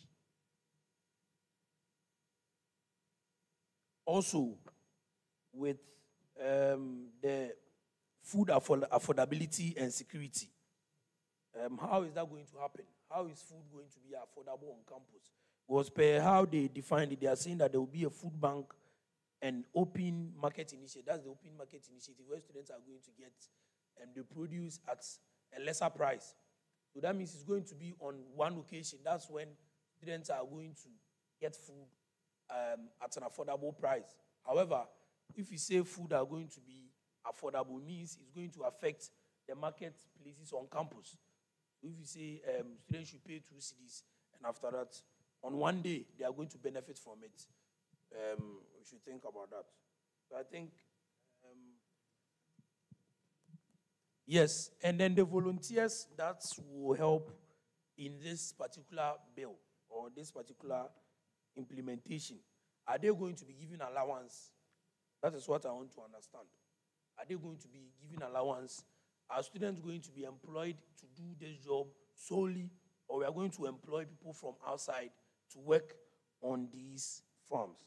I think these are some points that needs clarification. Thank you very much, Mr. Speaker. Sure. Thank you. So what I would advise is that I will allow him to answer, but the committee here is, please, more or less, they are suggestions, you get me? So you don't need to really be giving answers. You just need to take note. And then, because when it comes to, understand that if they share their points and it makes sense to the House, and you don't factor it, when it comes to voting, they'll vote against it. You get it? Yeah, so just take note. You don't necessarily have to be answering. You can just say duly noted. They make their point. You go. After the House, you can talk to them and explain some of the answers you have to them so that it saves all of us time. But Honorable Albert, you have the floor. Thank you very much, Honorable Speaker. Honorable Paul. Yes, so when it comes to the volunteering issue, I think that when you read the bill very well, you could see that we stated clearly that there's going to be some incentive for those who are going to volunteer in doing or making sure that the project comes to succession, or the project is seen through to its successful stages. Yeah, so I think for the volunteering stage, there's definitely going to be an incentives. It's inside, so if you can go back and check. Yes, and then when we are talking about the food bank, okay, so you were asking if the food, okay, so we said that part of the food or part of the produce is going to be donated to the SRC Food Bank, meaning that our students are paying 2 cedis for the project to at least go on, okay? So if in that case, we think our students are paying this amount and we also see that at least we are getting enough produce, then we can also donate to support the SRC Food Bank in any way we can. And also, we reducing the price, it's a little understandable because when you go to Faculty of Agric right now, animal science, there is production of poultry going on there. And when you go, the prices that those produce, or the egg and then the chicken itself is giving out is at a very subsidized price. So I think that when we as students, we come up with a plan like this and then we are able to execute it properly and then produce in, I think we should be able to reduce it. And then it shouldn't have adverse effects on the other market women who also sells it, because basically we are going to sell this thing on campus. So when you come to campus and then it's subsidized, at least to our own advantage. So I think that will also be fine. And also when you come to the ownership side, the project is going to be owned by the SRC Parliament, and then it's going to be overseen by the DOSA, and then I think some senior members within Faculty of Agriculture. It doesn't, we serving as partners means that you need land from Faculty of Agric, right? You don't have lands. So you come for land from Faculty of Agric. Maybe if you want to go into poultry right now, you don't have pen. You get it. And then you come to Faculty of Agric. So when you come to Faculty of Agric and you are given a portion of our land or some of our pen, at least we are serving as partners. Not necessarily that we will come that we need any produce or we need any amount from whatever project we are undertaking, okay? So we being partners means that you will come to us that you need land. You come to us that you need pen for production, and we are going to give it free of charge. It is happening at the animal science. Currently, as I speak to you. Thank you. Thank you, Honorable. Okay, so Honorable Samuel speaks, Honorable JB speaks, Honorable L, Honorable Anthony, then Honorable Gates and Honorable Kelvin and Honorable Tando. So please, in that order. All right, thank you very much. Right, Honorable Patrick Chi Apia. I'll be very brief on this one. So, I understand it is good to run, but if you start running because it's good and you don't have a reason, at a point you get tired and then you don't have the drive to move on. I feel what we have to ask ourselves at this point is why we are doing this. And I'm talking about the Farm Bill, right? I feel we have not defined why we are doing that, so at a point it will fail, right? Now, the only thing, if you read the bill, the only thing which I see a problem with is food bank, because whatever we are doing, we are directing the advantage of some of the produce to food bank, which is fine. But I feel finance is an issue that faces every student body. I mean, every student organization. Most of the times, the limiting factor is that we don't have money. And so this is a way of getting money, you understand. Now, if this is the reason for a way of getting money, we have to also state what the money will be used for. So let's see, now in terms of welfare, we want to invest 1 million Ghana cedis. That will be enough for most people in Kenya University. But because we don't have money, now we have only 100,000. And so if we state that reason, the produce, right, will not only be reinvested, but what the produce will be used, maybe 10% of the produce will be reinvested, and then that's the money from the produce, right? And then, let's say, 90% will be used or directed towards the welfare. Now, because we have not really defined the issue, right, in terms of money, if we settle on the fact that the issue is money, and then we settle on the need for the money now, then we can direct some of the funds to those issues. Because now what is inside here is that there's a committee in future who will be set to determine how the money is used. I'm telling you, if we don't define the reason why we are doing it, the next president will come and would not even see the need, right? Maybe the next speaker will come and not see the need, right? And the student, you see, I'm talking like a student. If you want to convince me to take on such an adventure, you have to tell me why that is important. You understand? So I feel there should be a clear definition of the problem, the reason why we are doing this, right? Now, we are billing students. You see, we don't have to forget that as student leaders, we have been given money. I have money to help the people of HESA. SRC has money to help the people in KNUS, you understand? And so before we build students, we have to exhaust our options. Now, the source of finances, we are tasking, we are bailing students, and then SRC does a donation, no specified amount. That is not how we do it. The SRC should state an amount every year for the first 3 years that we are developing it, a fixed amount, an exhaustive amount, so that when we know that it is beyond their capacity, the student body can come with the extra money from their pocket. If the SRC uses all the money it has and is bailing students, it means it's not a primary goal to the SRC, and it cannot be a primary goal to the people in ESA. So I will not accept it, you understand? And so we have to come to a point where the SRC has donated heavily, right? And it should be a fixed amount for the next 3 years. That is if the people are paying 2 cedis for the next 3 years, right? They have to make sure we know that it is their primary goal. Then we can take it up because it's their primary, we can help them. So we have to spend, and then it should be a fixed amount, and it should be a very significant amount coming from them. Because if it's not very significant, I mean, I will not, there's no money in the system. Even though it's 2 cedis, it's still money. You understand? And I feel we don't have the big picture drawn yet. It's an issue that I can see. We are starting the initiative, but what is the big picture? So in next 10 years, where would we be? You see, I talk about the fact that the problem can motivate us, but the big picture can also motivate us. You see, if we don't draw the big picture and we think, okay, we are investing it, maybe next 10 years we are still in KNUST. I mean, I feel we are messing. I feel we have to draw the big picture, because the next leadership will look at the big picture and be poised to go after that.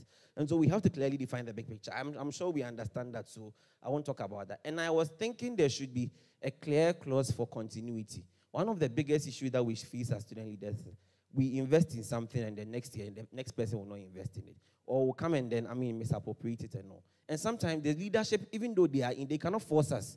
You see, I'm HESA president. A lot of things are in HESA. If I come and I don't agree with them, you cannot force me. You can only advise me, right? And so we have to now give a clear mandate as to how this thing will be maintained all throughout the year. Because I feel the Right Honorable will be very happy when 10 years you come back to school and then the farms, KNUST, SRC farms is something big, and then students are benefiting, right? And so we have to now sit down and think about continuity, how we can continue the project. The last thing I will say is partnership.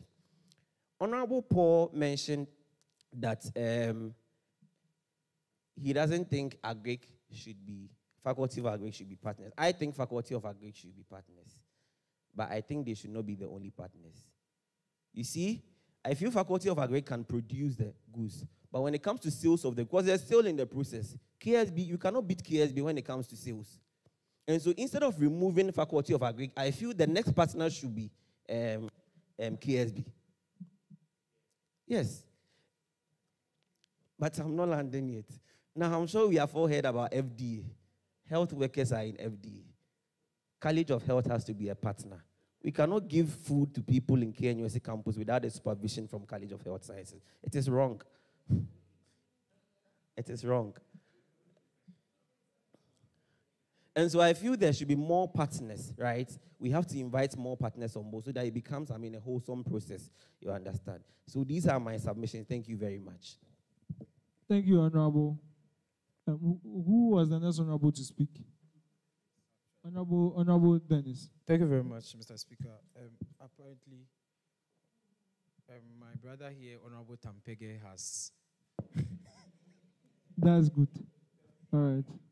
Has actually highlighted everything that I wanted to say. But then one thing that I want to add is about the definition my brother gave with the partnership. He was emphasizing on the fact that since Faculty of Agric is giving them the land, they should be a partner. Then I think the student body should also be a partner because they are also giving their money.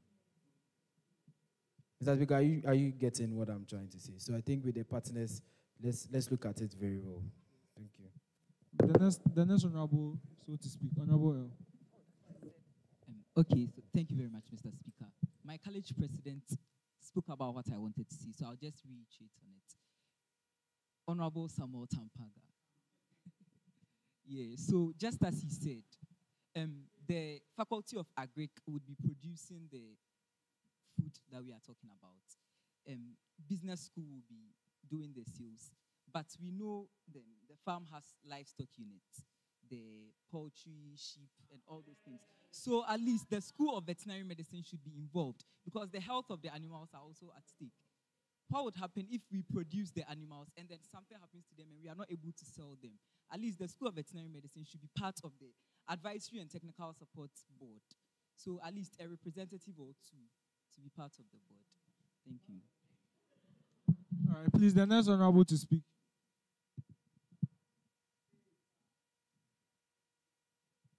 Honorable Anthony. Honorable Anthony, please, you have the floor. Thank you, Mr. Speaker. My concern is about the phases. If you check through the bill, the phases, it predicts that it is 3 years. And we are all university community, and whatever that we collect should be accountable of. So suppose I'm in 3rd year or final year, there will be a charge of 2 cedis. I will pay and leave the school. So, Mr. Speaker, the phases is what I'm concerned about. Thank you. Thank you, Honorable. Duly noted. Honorable Kelvin. Yeah, thank you for the opportunity.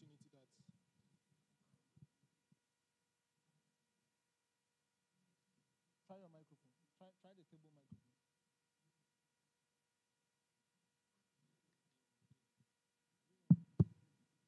Thank you for the opportunity that you've given to me, Right Honorable. I want to shift the House attention from the SRC Fund Bill to the Telecell Bill because I'm a mathematician and I'm interested in that part because it will relatively increase our academic fees. So this is the breakdown. I don't know whether I'm off. We are doing systematical. And then the SRC Telecell Bill, the truth is that I think yesterday we were on a call advance. We were not even supposed to touch on it because we've not settled on the price. So if you are going to now talk about the price in it, it looks like already you've made them understand that now, as it stands now, there is no price. We are now renegotiating the price and all that. So I think Honorable Tando will speak. So we are doing this systematically. So I think we'll come back to that. Honorable Kelvin.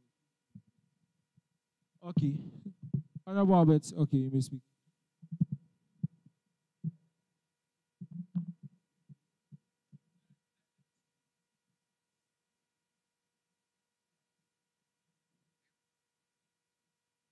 Mr. Speaker, yes, so when we go to section 4, which talks about the ownership, the SRC Agriculture Oversight Committee is composed of 2 representatives from the SRC Parliament, 2 representatives from the Faculty of Agriculture, 1 representative from Directorate of Student Affairs, 1 representative from State and Agricultural Unit. Yes, Mr. Speaker, if everyone here wants to be part of this project, I don't think we'll be able to make headways because already we have already made provision for 2 reps from SRC Parliament. So maybe if we are here and then you have fair knowledge about agric or whatsoever, at least you join Parliament in making decisions on this very board.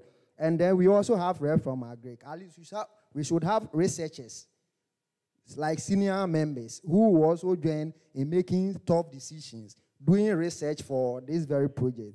And also when you come to the next one, 1 representative from Directorate of Student Affairs. That is fair enough, Mr. Speaker. We have 1 rep from Directorate of Student Affairs. At least these are senior members or people who will make sure that every activity within the project is run smoothly.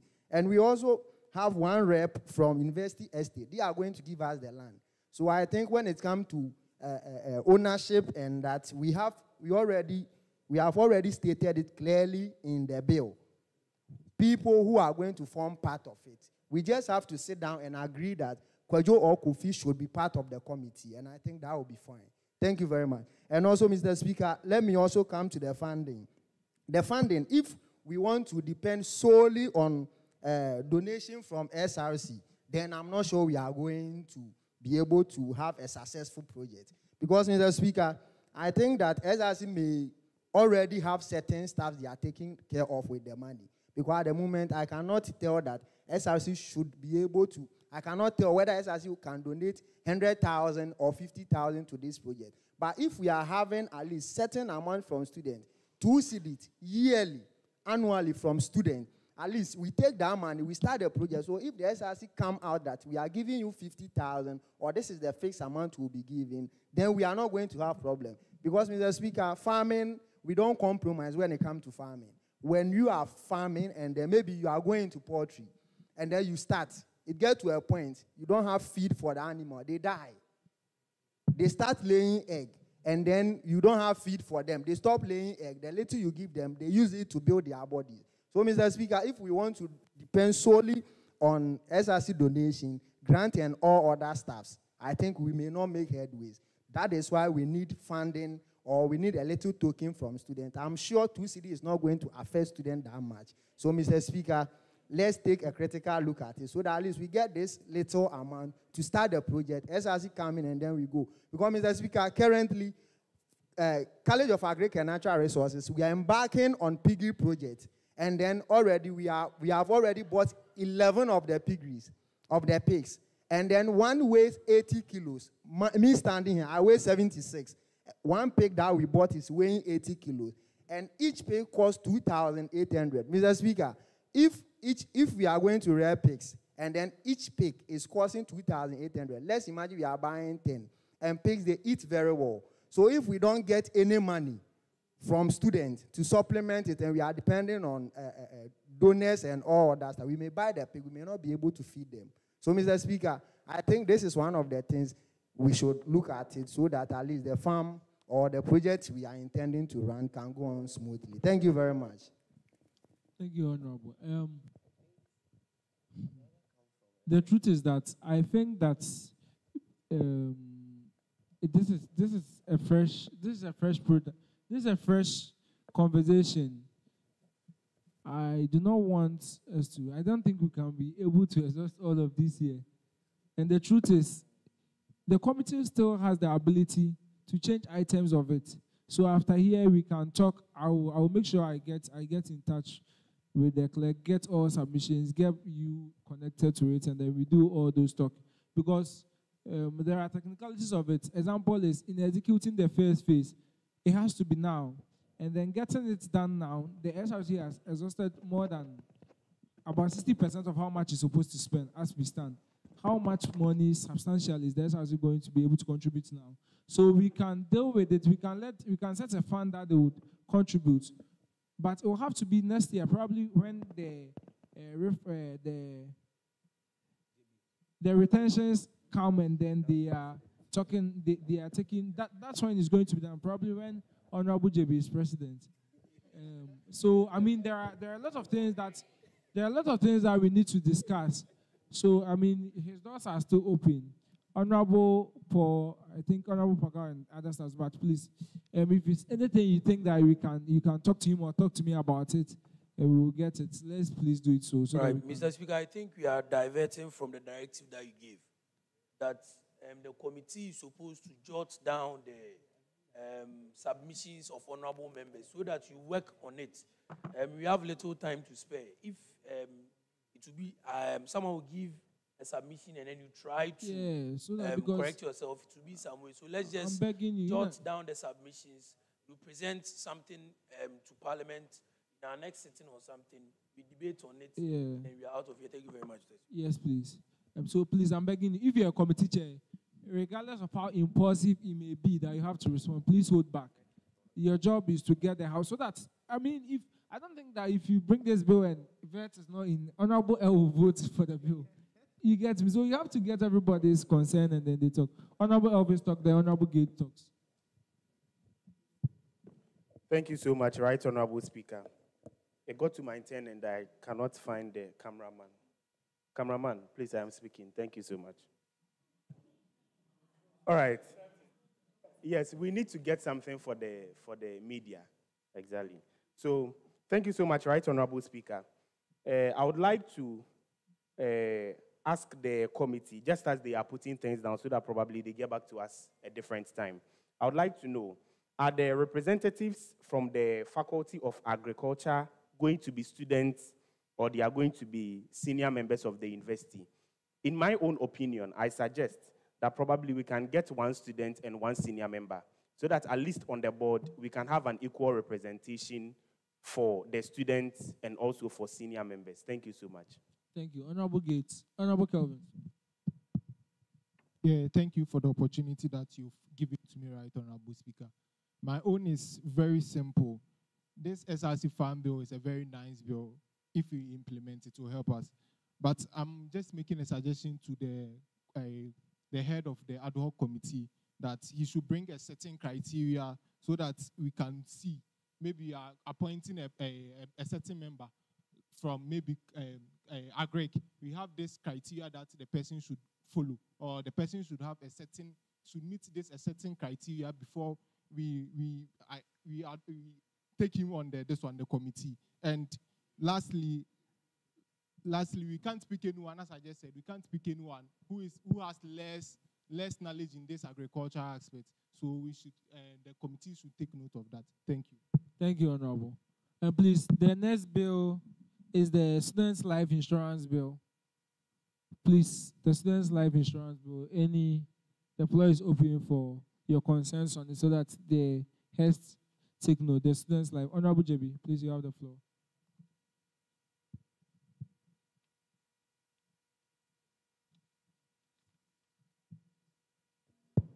Thank you very much, Right Honorable. With regards to the Students' Life Insurance Bill, Mr. Speaker, I just wanted to make a recommendation to the committee that when you check on our slip, we have something we call the SRC Welfare Fund. And this insurance bill, when you look into it, is more or less like welfare issue. The insurance bill, you are not going to pay. No, you are not going to pay any money. The monies will already pay, but they were given to an external person where if you have to, what's it called, apply, you now have to go out. They are just asking you to, now the money, they are just letting you know how much you used to pay and how much now they are going to the divisions and all that. You are not going to pay extra 25 cedis or no. Mr. Speaker, I'm not worried about the payments. I'm not worried at all. I'm just concerned about the fact that the insurance policy, is it going to be taken out of the welfare support fund that we already have, which is being taken out of our school fees? That's what I wanted to be clear about. That's what I'm saying, that I don't know where they take it from, whether from SRC dues or what, but what I know is that they pay premium to, what is it called? The board, of course, would brief us later about that. But they pay, I think maybe it's from welfare, but welfare is broad, maybe, I don't know. But what I know is that they take from our school fees and then send it to them. Because if you look into the welfare policy, there is something they are saying premium, which is going to be an amount that will be, if you read very well. These premiums already, the school has been paying for about 10 years now. They pay to the insurance. So I don't know, that's what I'm saying, that it is not, they pay, but I don't know where it comes, whether it's from the welfare, whether it's from endowment, whether it's from a development levy, whether it's from technology services. I don't know where they take it from. You get me? Yes, I get you, Mr. Speaker, but we should also be concerned about where it's coming from, because we can't say such amount is being taken from students and we don't know where the money is coming from. Okay, so in a sense, sometimes it's not about what effect would your concern be. If it comes that they are taking it from ICT, are you now going to say that no, they should not take it from ICT, they should take it from welfare? And when what if the welfare is exhausted? Are we now going to tell the university board that we think that they should now come and charge us extra money? I mean, so far as they are taking it from the school fees, is the school fees. I don't know how much it would help us if we get to know that they're taking it from this or they're taking it. It will help us though, but what if they tell us it's not from the welfare? What are we going to do? Are we now going to instruct them that they should take it from the welfare? If it is not from the welfare, then in their own knowledge, it means that the welfare dues has been exhausted. So the next thing is to charge us. Sometimes it is for our own benefits. Honorable Elvis, please, you may. Honorable JB, please, are you done? Mr. Speaker, it seems you are still not trying to, maybe I am not getting you or you are not getting me. Because what I'm trying to say here is that if I read the document, it says the insurance policy shall be funded through premiums paid by students as part of their tuition. Mr. Speaker, are you getting it? And then when you come down, they've given a breakdown of the money that they are supposed to pay. And if you read again, it says The university shall ensure that the premium amount remains affordable with sustainable programs. And when you go to the last aspect, they are defining the key terms at that particular stage, which is telling us that this amount will be taken out or to be added to the money for it to be taken out of our school fees. It says it will be added. Mr. Speaker, it says the insurance policy shall be funded through, so definitely it's going to be added to the payment of school fees. True. True premiums paid by students. Which already, before you paid this semester, you had paid. Like, I don't know, like already they were being paid. So it is not going to be, if you say added, it means that maybe if welfare use is 30, this new 25 is going to make maybe welfare, wherever they are taking, just as you want concerned, it's going to increase by 25. But that's not, he said, that's why the word there is true. I think you are in the line of thinking that these monies would be added to school fees. And I'm saying no, it will not be added.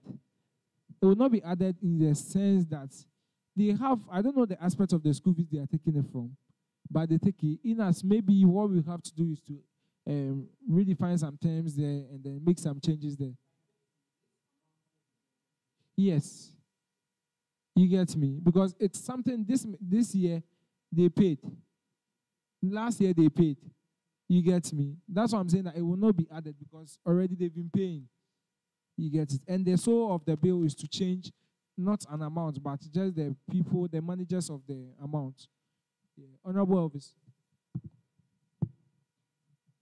Yeah, thank you so much, Right Honorable Speaker. Just to give a better clarification of what you were saying. Yeah, so this amount of money is being paid already, all right? But the people it passes through, or let's say the companies it passes through, it makes the process very complicated. And it makes it very difficult for us to assess. And so we are looking at making it easy to be assessed. And so that is why we are looking at this particular bill. And so if it passes through Key University itself, with student leaders and then with senior staff members, I think that would be easier. But in as much as we are looking at that, I think we need to add timelines to that. That probably if a student loses his or her parent, maybe probably within 1 month or let's say within 2 weeks or something, the person has to be given this particular amount of money so that it doesn't go through the long process as it used to be. Thank you so much, Right Honorable Speaker. Thank you, Honorable Paul. All right, Mr. Speaker, I would like to help my brother Nene JJB understand the bill clearly. I have before me KNUST insurance proposal to Glyco last year, where it is written that students will be paying 25 Ghana cedis for insurance. And then the bill that we are reading right now is saying that students pay 25 Ghana cedis. Let's reflect to the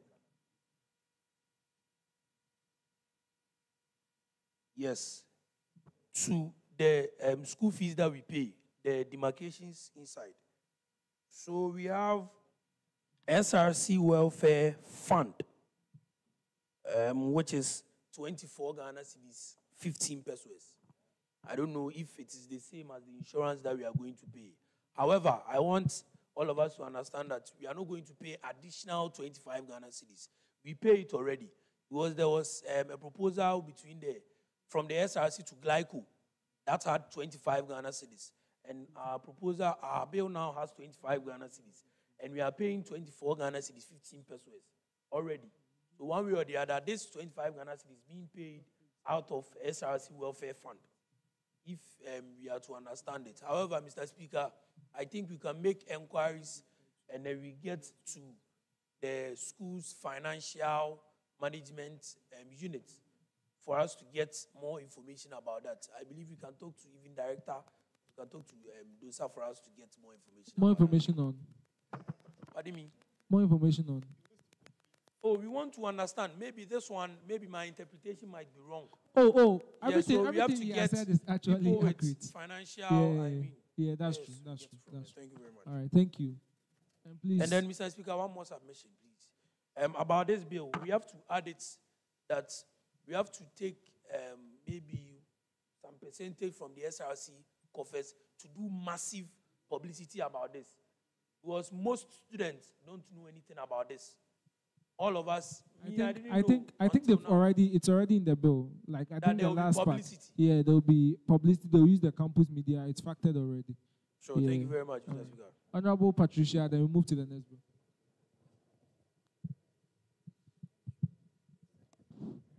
Thank you so much, Mr. Speaker.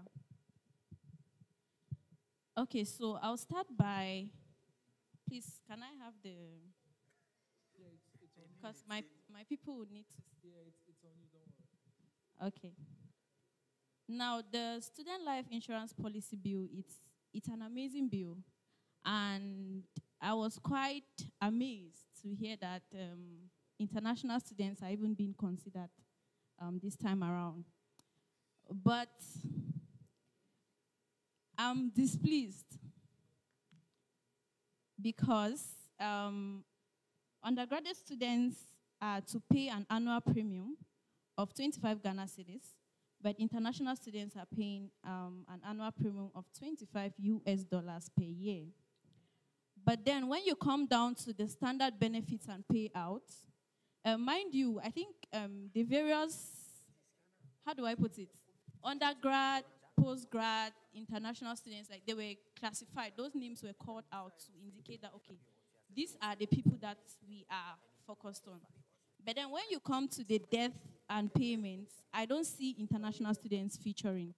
I see undergraduates, I see postgraduates, I see fee-paying students. Honorable Patricia, I don't mean to cut you short, but I went through that with your president today, and I made him understand that that's why he's a co-chair, or he's a chair of the committee. He will add it. So he has made that registration, and then to every international student watching this, we've not forgotten you. Just that in the haste of preparing it, it's not that, but in my thoughts, I was thinking that every international student is either an undergrad or a postgrad. You get it. But he also explained a lot of things to me and made me realize, oh, that is very true. So they has to be very specific. So we will state that specifically. Thank you, Mr. Speaker. Please. And I would love to know if it's actually mandatory by the university, or when you want to do a bill, right, for international students, maybe you want to include international students, must you put it in US dollars? Oh, yes. Okay, if you can put in US dollars, why don't you put the equivalent of that amount you're charging a normal undergrad for international because students? The difference is that I think for the US dollars, it's not as, to our, this is a bit of a cons, to our market, it's not as stabilized as our local currency. You get, because it has a lot of things affecting it, so it keeps, in relation to ours, you get, but every country's local currency is more stable than its, other international market denominators. Because if just a few days ago, the dollar kept coming down. The dollar keeps coming down. But for us, what holds our currency value is normally inflation or deflation. But for the US dollars, there are a number of things that come to play. You get it? There are a number of things that come to play. So we cannot, it's geopolitics and all. So we cannot, unless the university approves. Of course, we can, Mr. President, Honorable Pascal is on the board, so we would keep the advocacy and see if it would be possible. Thank you, Mr. President. Also, we would love to have the benefits as well in US dollars. Yes, please. Oh, of course. If I think Honorable Pascal has the other one. It was stated in the first document. It was stated. It was actually, I think, $6,000. Then I'm fine. Yeah, $6,000, and so thank you, have Mr. it. Speaker. Yeah. I think 6,000. I don't know. Yeah, please. The next bill, which is the mid-semester bill, break bill. No, sorry. The next bill is the disability and women's. Please, if you have any concerns, Honorable L. Please, can you have the microphone? Thank you very much, Mr. Speaker. Mine is on the appointment and tenure of representatives. So I think it would be, I have two suggestions. One, just as we have committees in Parliament, there can be a committee that would be in charge of advocating for women and all those things, yes. As we have women here in Parliament, even though Honorable Patricia is ISC General Secretary, she's not here to serve just ISC, but she can also advocate for women. So the best thing is to encourage women to vie for all the positions here. A woman can be Independence Hall President. A woman can be HESA President. A woman can be CORS President. Or we can pick the Women's Commissioner from Parliament if need be. Yeah. So thank you very much, Mr. Speaker. Honorable Paul, the Honorable Tando. Thank you very much, Mr. Speaker. I think we have to, I'm a business student, so I'm more concerned with expenses. Should we get additional women representatives? It means Parliament expenditure is going to rise. Certainly. And then I want us to understand, and the committee to understand that there is no lady here who is going to sit in Parliament for Parliament to make a decision or pass a bill that is not going to go in the favor of women. However, Mr. Speaker, we value women. Their concerns must be heard. That is the more reason why we have women commissioners in the colleges, in the halls, and then in the SRC. So if there is any conversation that the Women's Commission or ladies would like to pass to Parliament, that's why we have Women's Commission. They can talk to their president. They can talk to their general secretary. They will come here and represent them duly. So, Mr. Speaker, I can't make any conclusion now. But let's just focus on the disability. I believe that is more substantial.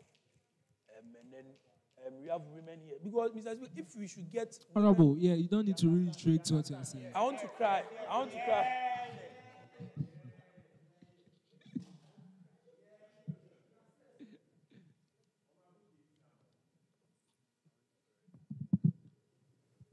All right, thank you, Honorable Paul. Honorable Tando is speaking. The Honorable Hackman, the Honorable Jim.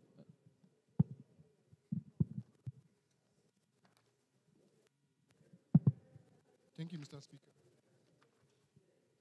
Thank you, Mr. Speaker. So, this bill is purposely for promoting representation. Mr. Speaker, as my fellow honorable members said, women are well represented in KNUST. Women are well represented in KNUST, Mr. Speaker. KNUST is the only school. Honorable, I don't seek to cut you short, but the soul of the bill is not in KNUST. It is not to paint an image as if we don't cherish. It is in students' legislation. That's Parliament. So please, Honorable Paul, make that same mistake. It's not that we don't have women. It's students' legislation. So please, because it's online, people are watching. People think that we are trying to now get something good for women in KNUST. It's not in KNUST. Women are well represented in KNUST, not in KNUST. In our students' legislation. Thank you. Thank you, Mr. Speaker. By my summation has to do with the fact that, as I said, women are well represented in KNUST. And with the introduction, the last part of the introduction states that this bill is to promote equal participation in student governance. Mr. Speaker, I believe KNUST is the only, what I say is one of the schools that has women, okay, that has an office created for women as part of the SRC Executive Council, sorry. And the same WUCOM, that is part of the Executive Council, is also part of the NUCS. She serves as NUCS WUCOM and the SRC WUCOM. So, Mr. Speaker, creating an office in Parliament, having two women representing ladies in Parliament, Mr. Speaker, I feel it's too much. So I would like... please, in their report, they said one. It's two in the bill. All right, please, let's move on. Let's move. I'm sure we will update them and then, but... Okay. So, Chelsea, thank you for the correction. One, okay. So, Mr. Speaker, I feel we should rather participate in pushing for disability reps in Parliament than pushing for more women reps. As Honorable Paul said, the general secretaries are here, and women are what? Having the opportunity to contest for all the positions on that's in Parliament. So, Mr. Speaker, I plead with you, unless they want to still push it, then for me, I have an alternative. My alternative is, well, we are going to push for constitutional amendment, and this is how the amendment is going to be. We are going to take the SRC WUCOM from the Executive Council to Parliament. So when we vote for WUCOM, the WUCOM is not going to be on the Executive Council, but will come straight to Parliament. And that same WUCOM won't serve as what? Knust WUCOM. So that's my submission. Thank you. Thank you. Honorable Hackman is to speak. The Honorable Elvis, then move to the next bill. Honorable JB will talk then. Honorable Elvis will speak. Honorable Hackman. Yes, please. Okay. Mr. Speaker. Mr. Speaker, thank you very much for this opportunity. There is a saying that the hand that feeds you controls you. And I'd like to make this clear that I don't have any problem with any institution which is stated in Section 4, Clause 2. And it reads, the representatives shall be appointed by the Directorate of Student Affairs or any other designated authority after consultation with relevant student organizations. I think the selection criteria is not all that clear, and to promote more student inclusivity and also democracy, I think there should be some form of election from among the students to promote this, this bill. And that's my suggestion, Mr. Speaker.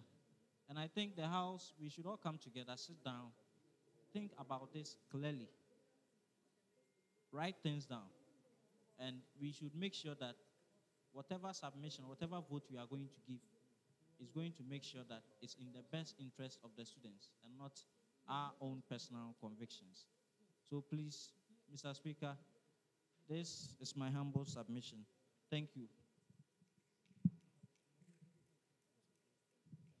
Thank you. Honorable JB, do you still wish to talk? Do you still wish to talk? All right, Honorable JB is the last person speaking. Please, you should all operate in the spirit of, you can say whatever you want to say back door. So let's all right, sure. Honorable JB, please, you have the floor. Please, you have the floor. Okay.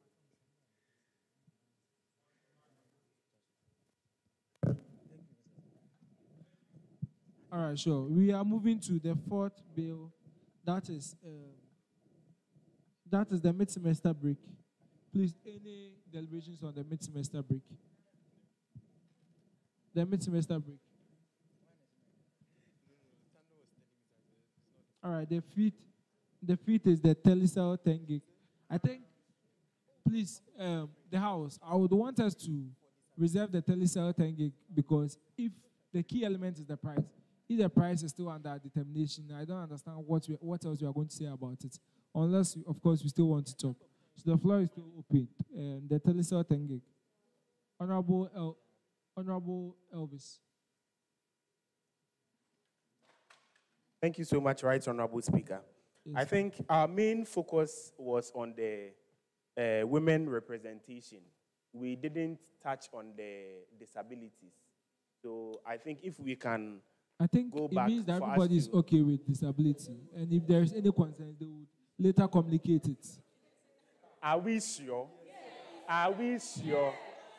Thank you so much. All right. So Honorable Paul, please, you have the floor. Thank you very much, Mr. Speaker. My submission is about KNUST SRC mid-semester break bill. I believe the committee, they were tasked to talk about mid-semester break. Yes, please. But I could see College Week and SRC Week celebration being part of the conversation, where they are saying that if we pass this bill, College Week is going to be second semester, and SRC Week is going to be first semester. Okay, so Why? I think that they have made a lot of amendments. You have to read the report and all, because what I from the report is second and first. So what they seek to do is that generally there's problem with giving students 1 week after midterm. Most of them will go home, and coming back will be a problem.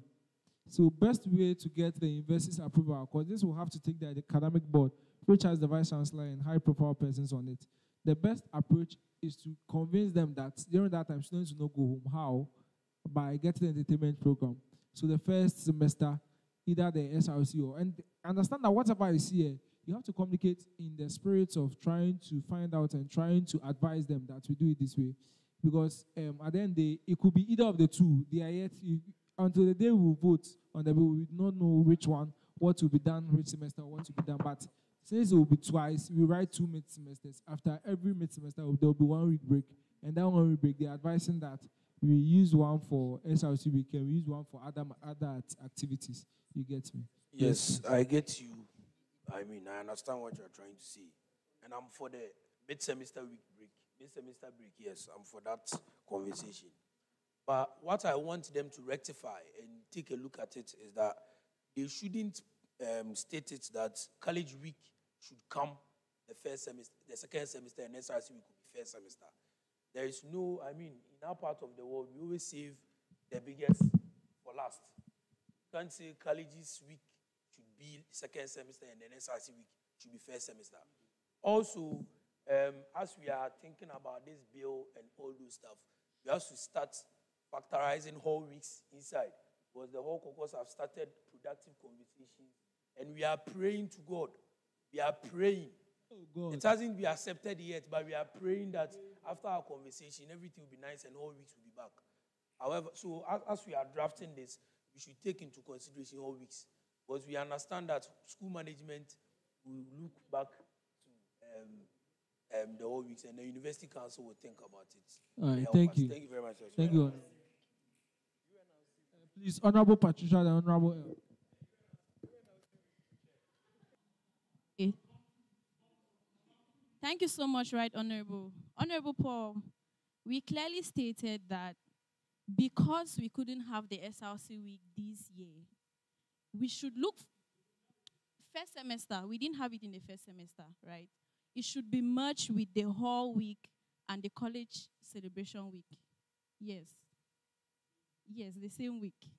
Reason being that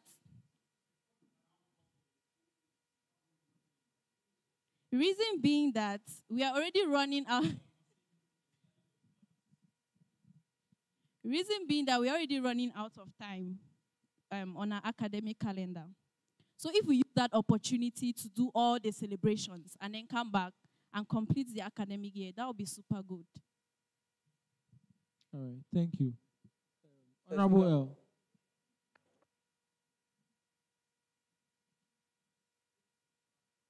Paul said, sorry to take us back, but just as he said, it's best to do the SRC week second, because as we say in our local dialect, Openi Jari Ada in Siasa. But I would like to draw his attention to the fact that the bill was updated, and then in the update I saw whole week there. So if the university agrees for us to have whole weeks, it would be had with the college week. Then SRC week would be done the semester after. Okay, so the truth is realistically, that will be within the dictates of the committee and our. We cannot determine what's and what, but it tells that obviously we cannot have the SRC week and any other thing. So any other thing would go into that, and then the colleges. But the whole caucus. I think that in your petition you should factor that, because if you don't let them give you a specific time of doing it, they will force you into doing that. And then when it comes to that, you cannot tell them that they should take the colleges out. Because remember now, the school no longer runs on the wheels of the horse. They runs on the wheels of the colleges. So you cannot go power to power with them. So if you petition, ask when and how or what time it should be done. Else, because I think it's a bad idea doing the two together. Because you cannot party in the night at your whole afternoon. You say you are going to college. Nah, you get me. Thank you very much. So please, we'll talk. Honorable Paul. Thank you very much, Mr. Speaker. I think, just as you said before we started the deliberation, let's stick to that, where the committee is going to write our submissions down and then work on it. Because I can assure you that if you don't stop the conversation about doing college week and all weeks at the same week and everything, the whole of the whole caucus are going to vote against that. I want you to understand it. And it's going to affect the mid-semester break. It's going to affect the mid-semester. Please, let's stick to the mid-semester break and say that maybe one way or the other, we are going to structure some week celebration there where it's going to make students stay on campus. But if you say that whole weeks, SRC weeks, and then the college week are going to be done the same week, don't talk about this year. Please leave our whole Thank you. Thank you. Please, vote against it. Honorable Paul, please have your seat. The truth is that I don't know how come the halls were featured because the whole weeks are not back. So we are fetching troubles for ourselves for discussing this. Let's feature the college and then the SRC week. When the whole weeks are back, we will know when and how we will do it. So please, let's not feature that one. Honorable JB, please, you have the floor. Then we will tackle the last item. That's the Global University Forum. Yes, please.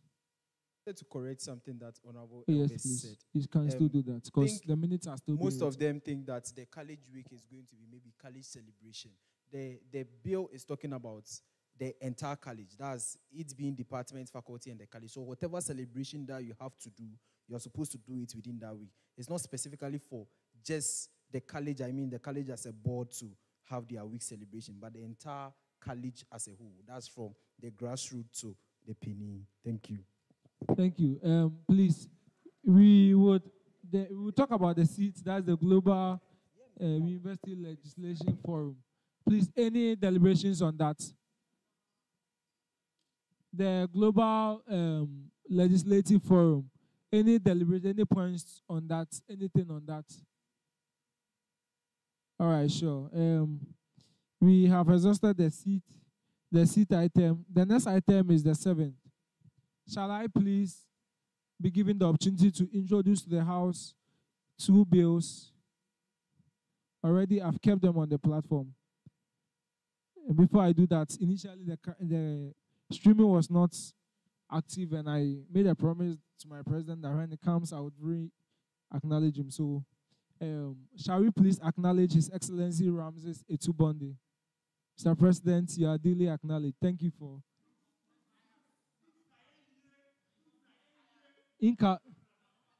incoming IRS, national IRS. Yeah.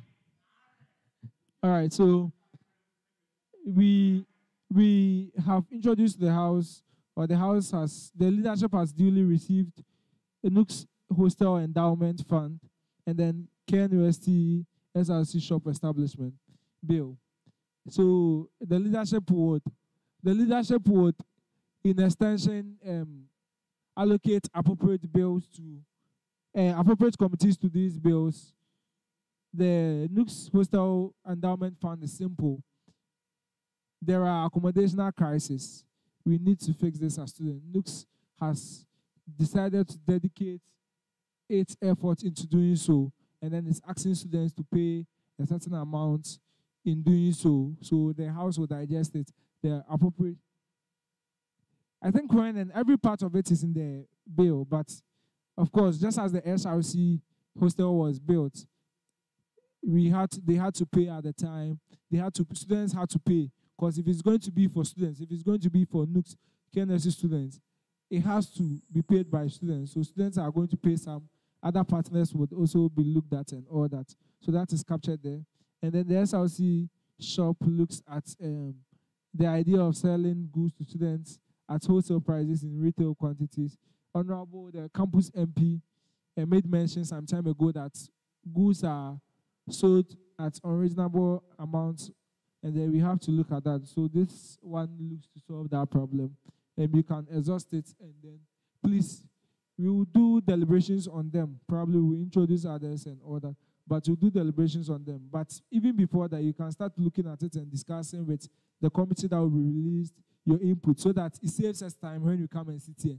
It will be beautiful that when they are bringing their report, all our problems are captured in it, and then has been factored, and then the bill has been reshaped to fit the House even before deliberation, so that it saves us time, and then we do what is swift and necessary. Thank you so much. The bills are on the page. You can digest them. The Honorable House, please, I understand that there should be room for expression, but I will limit this to just 2 persons per caucus. We are tackling the 8th item. That is any other credible business. The 8th item. Before we do that, shall I please have your attention? I would want Honorable JB, please, I would want you to have mount the stage. I would want you to lead us into singing Happy Birthday for Honorable Itel. Oh, Honorable JB was recently seen. He was recently seen singing at church. Did you not see that video? But Mr. Speaker, we have a lot of choristers but I prefer. I love to hear you sing. Honorable JB, please, shall we?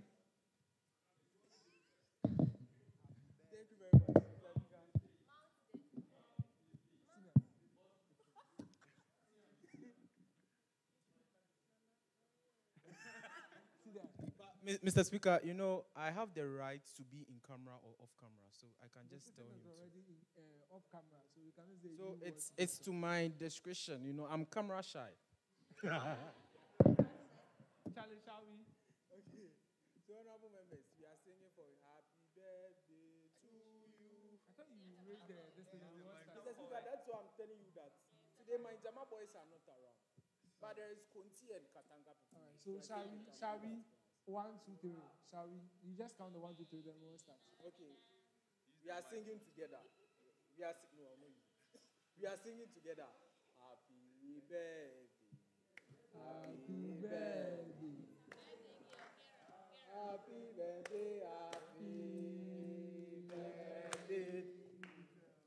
Happy birthday.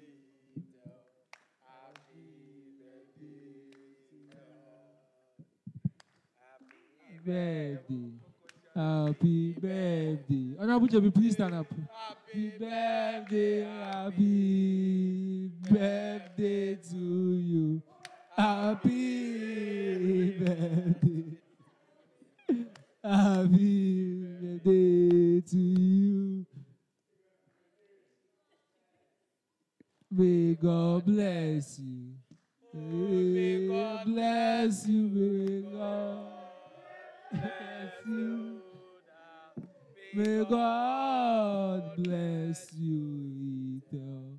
May God bless you. May God bless you. May God bless you, Honorable Ethel. May He flourish you and take you to a happy place. The Privileges Committee, please. Mr. Speaker, we are actually taking notes. Yes, please. Please take notes. Hey, women representation. Thank you.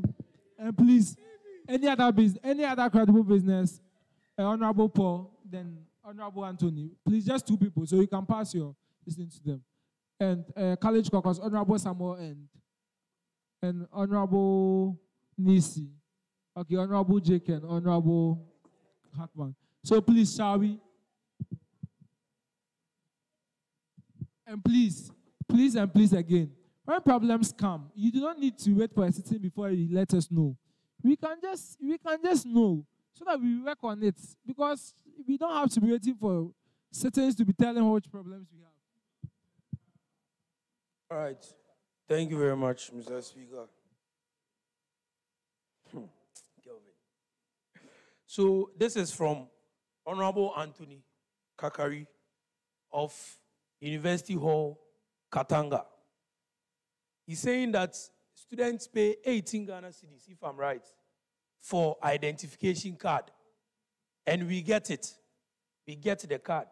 However, students pay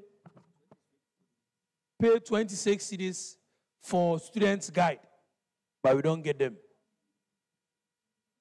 We get it soft copy, Mr. Speaker, so I think we should start looking at that.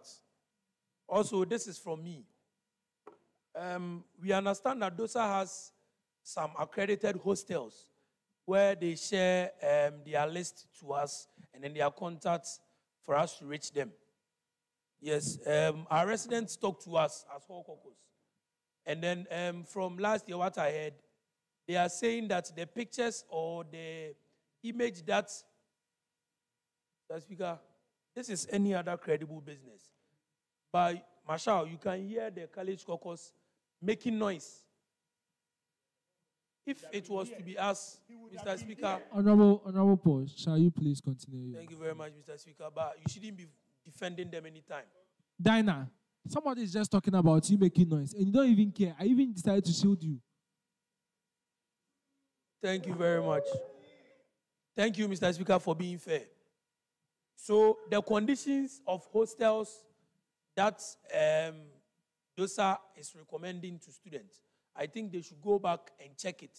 Because per the feedback that my residents from last year gave me is that you can see that they are class A, but when you see the conditions there, they are not class A. So they should, I don't know why the UNRC are not talking about it. They are waiting for us to talk about it. And after that, they will say that we are talking too much. Honorable Paul, so retract that statement. The Speaker, with the respect that I have for you and this honorable house, I would like to apologize and retract and advise that the UNRC starts talking about these things. Thank you. Is that okay? Yes, please. Yes. Thank you very much, Mr. Speaker. Thank you, my brother. And please, Honorable Itel. Thank you, Mr. Speaker.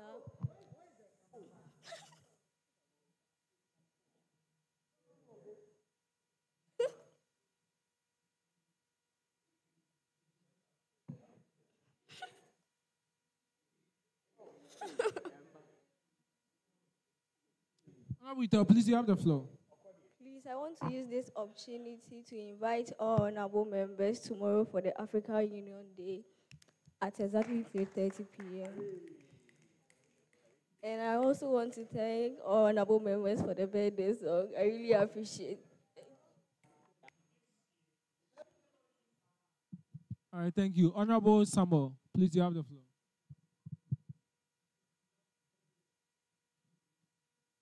Yeah, it will be brief as yours. Thank you very much, right, Honorable Patrick G. Apia. Right, so I have just 2 points here. The first one is transportation in KNUST. I've said in this honorable house countless times that transportation is disgracing the university. I don't know if we know about it. And then I feel it is high time we hit the nail on the head and then address it, right? There are a lot of initiatives going around. I think last time, one honorable member during a meeting with DUSA suggested that we can even pass a bill where we'll contribute yearly to buy a bus, to secure buses to aid the transport system, right? I mean, I'm saying it's a good idea that we can take on, but I feel it is an issue that we have to come here one day and then diagnose the issue and then treat the issue. Else, I mean, what I am hearing about KNUST outside, we are doing a lot of good things, but you know bad news spread more than good ones, right? So let's touch on the transportation issue. The next one is our money. The SRC promised us money, right? So was it the college's receipt money? And yeah, and then one college one. Yeah, yes, okay. For the first one, for the college caucus is not here. For the receipts, I think the financial secretary needed more information on it, and then the person that sent it decided not to pursue it again. So probably we would talk about it some other time. All right, Please. And so, then your one college one, I think I will discuss it with the president and those and get back to you as soon as possible because it's in the budget. You approved the budget, so you have to have it. Yeah. So I just want us to know how we will get it, the process. Then I will just communicate it back to you. It's no problem at all. All right. Thank you very much. Let me end with this, right, Honorable Speaker. That the SRCs are mother body. I mean, I feel a mother is defined by the ability to provide for its members. If the SRC, I mean, I'm telling you in this honorable house that if the SRC doesn't give us that money, the College of Health Sciences will work, right? But if they make us work without them, they are no more our mother. And so if they are our mother, they should show us by providing. They should not show us, that they are just mother like that, you understand? So and then I am also pleading that if possible, you can make it a personal project to make sure you follow up for us so that you make sure they give us that money. Because it was promised, some of us have allotted that money to some critical areas within the administration, and then, we can work without them, but we want to know that our mother is providing, right? With all due respect. Thank you very much. Thank you, Honorable. Honorable Hackman. Hey, Honorable Nisi. Sorry, Honorable Nisi.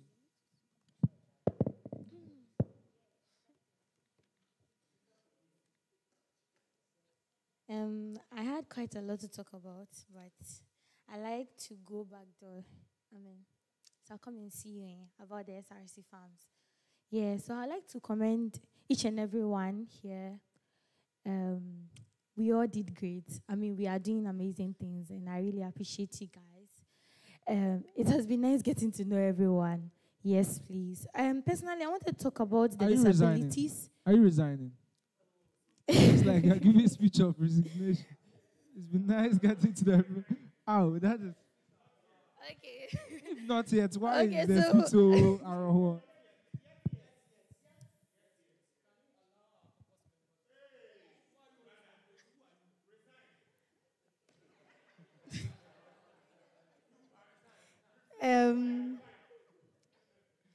So, as said, I want to officially inform you all that this year I'm running for the office of the GISA president. Yes, please. We are taking GISA a step further. Yes, please. So today might be my last time in Parliament. So, so I'm taking this opportunity to let you all know that we are doing a great job. Now, I'll end here. What I want... Jake.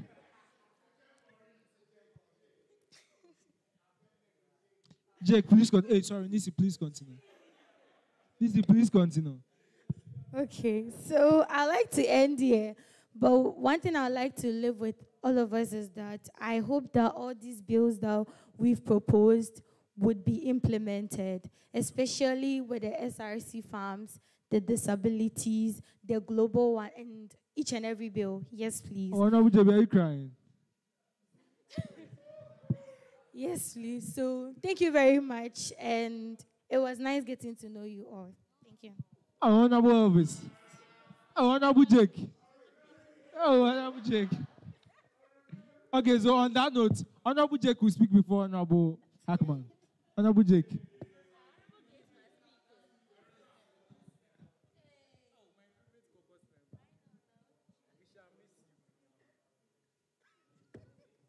Honorable Jake. Oh no, let Honorable Jake talk. Honorable Jake. Please, you have the floor. Okay. Honorable Jake, do you need time to relax? Honorable Hackman, please, you may talk.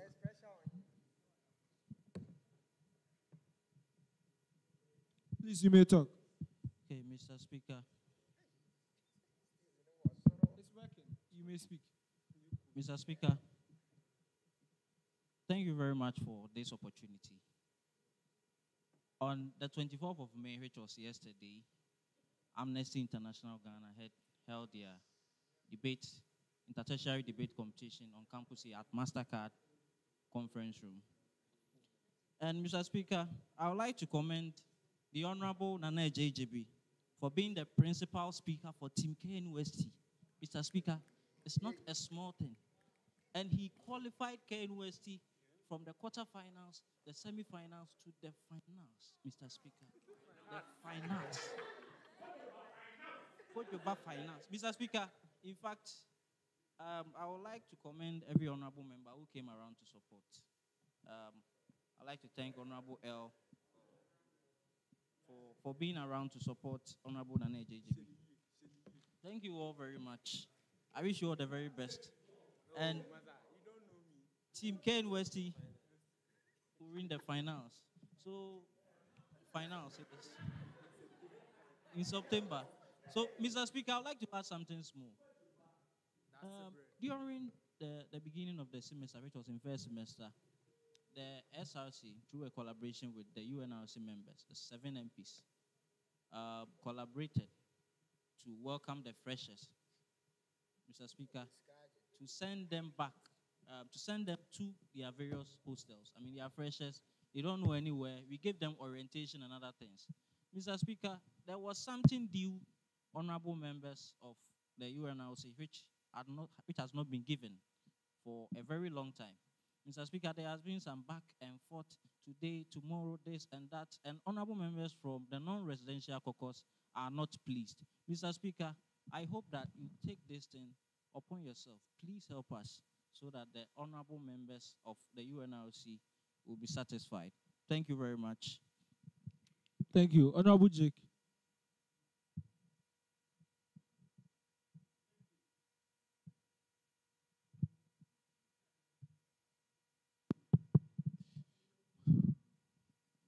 Thank you, Mr. Speaker. Before I begin, I would like to say something. Today, I decided to wear this shirt. Those of you who have seen me during my agenda time, you've seen me in this shirt for like 4 months. And this shirt is not just a shirt. Whenever I see this shirt, just like David,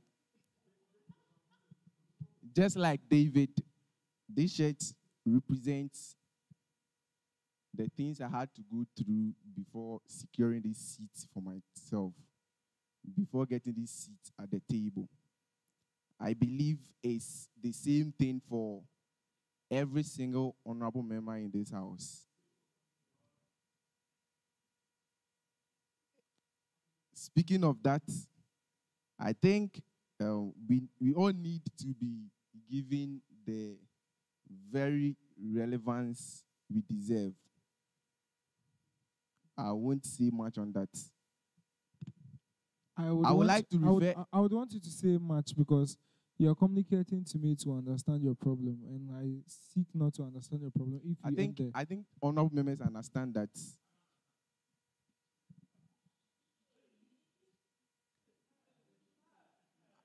I would like to refer some honorable members to the Privileges Committee, if I am permitted to do that.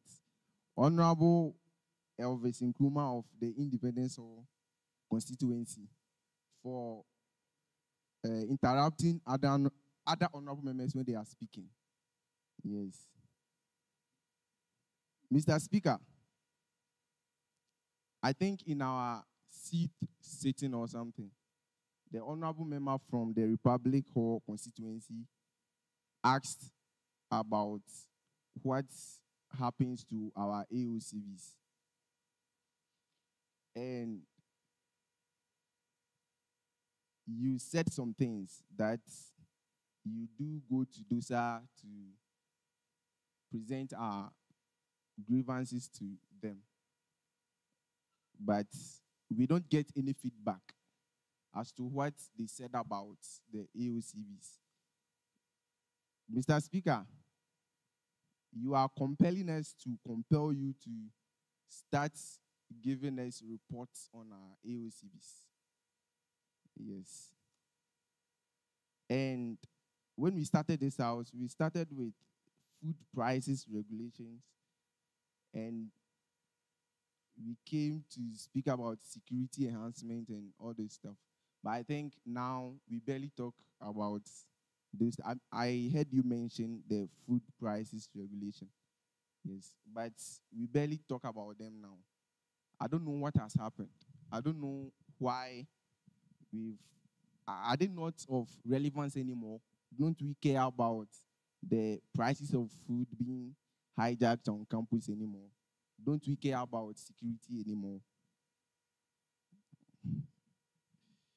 And then I would like to clarify something, though Honorable Paul apologized, but I would like to clarify something.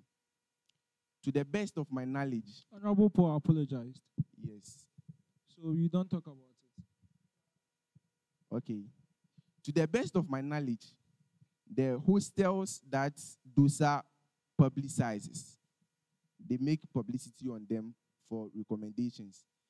What happens is that they go there in person to inspect the hostels to make sure that they meet certain criteria before the recommendations are being given to students to lodge there. I believe DOSA won't recommend a hostel that is not in a good stance to students. I think we should take note of that. And then we should note that all students are in a college, but not all students are in a hall.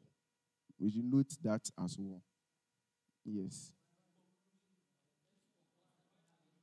Yes. Thank you, Mr. Speaker. This is my submission. Thank you, Honorable.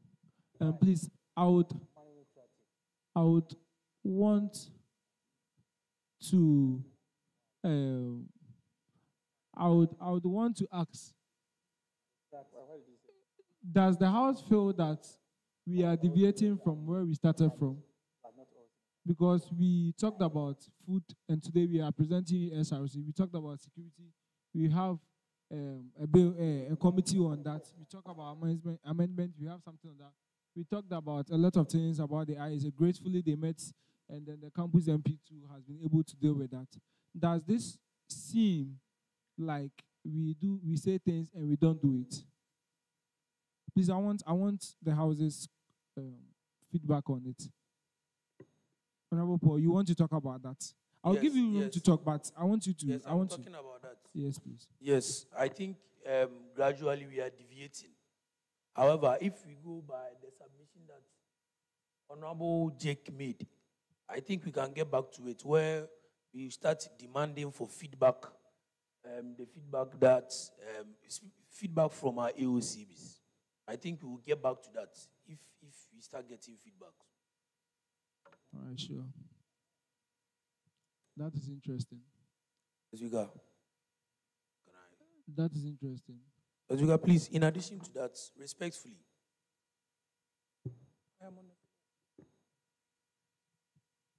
Mr. Speaker, please, in addition to that, respectfully, I would like Honorable Jake to retract that statement. Because saying that all students are in the colleges, but not all students are in the halls, what are you trying to mean? What? I mean, Honorable Patricia, Honorable Patricia, there is something that the House, Mr. Speaker,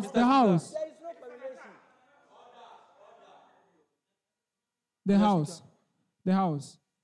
In as much as it's the truth, was what Honorable Paul not the truth that you were sitting there and you made him talk about matters of UNLC? But what it does is the spirit it carries, the intercaucus rivalry, is not the best. So he has to retract, because somebody does not retract his statement. And then even before you said that, I mentioned that he apologized. So I wanted you not to talk about it, but he still went forth, and then it is very unnecessary. The inter-rivalry, the truth is the truth. The university at this point just sees the college caucus as the only what is it called, wheels to run on. So there's no need going back and forth. But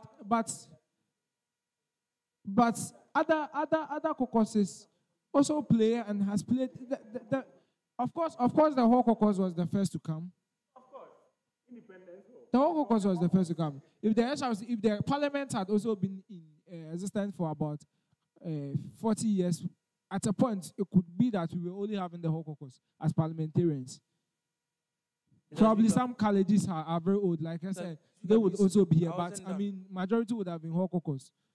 You get me? So please, Honorable, Jake has to retract that. Then Honorable JB, you talk on what you are saying.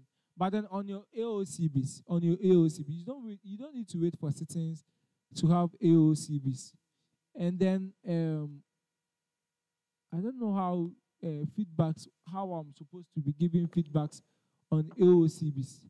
You give AOCBs, we communicate to them. Their work is to work on it.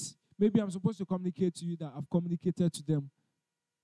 So I'll be doing that. If I communicate to them, I'll tell you that, oh yes, I've communicated to them. But I thought that the most important thing is action.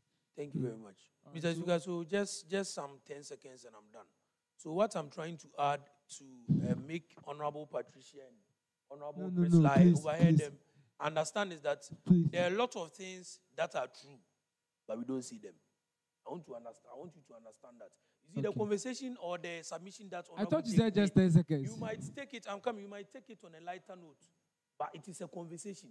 I want you to understand that there is no alumni that comes back to KNUST because of college. They come back because of the halls. I want you to understand that. And then this debate is not important. Relax. This debate, please, this debate is not important. The House. This the House. Debate is not important. The House. Please, this conversation is Honorable not important. Paul. Honorable Paul. Honorable Paul. Honorable Paul, please have your seat. Thank you very much, Mr. Speaker. Please have your seat.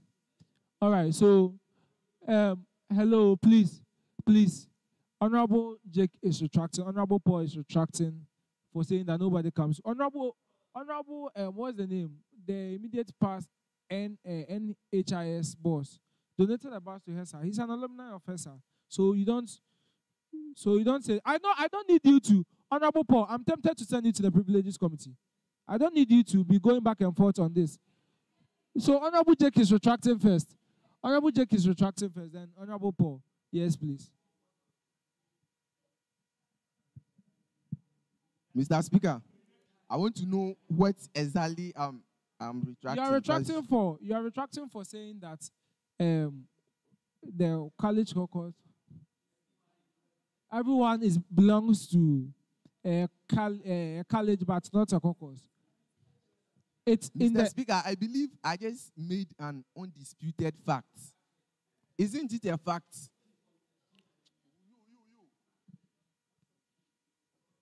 So you will not retract. Clarification. I'm not saying I am not retract I just want clarification on why. I think Honorable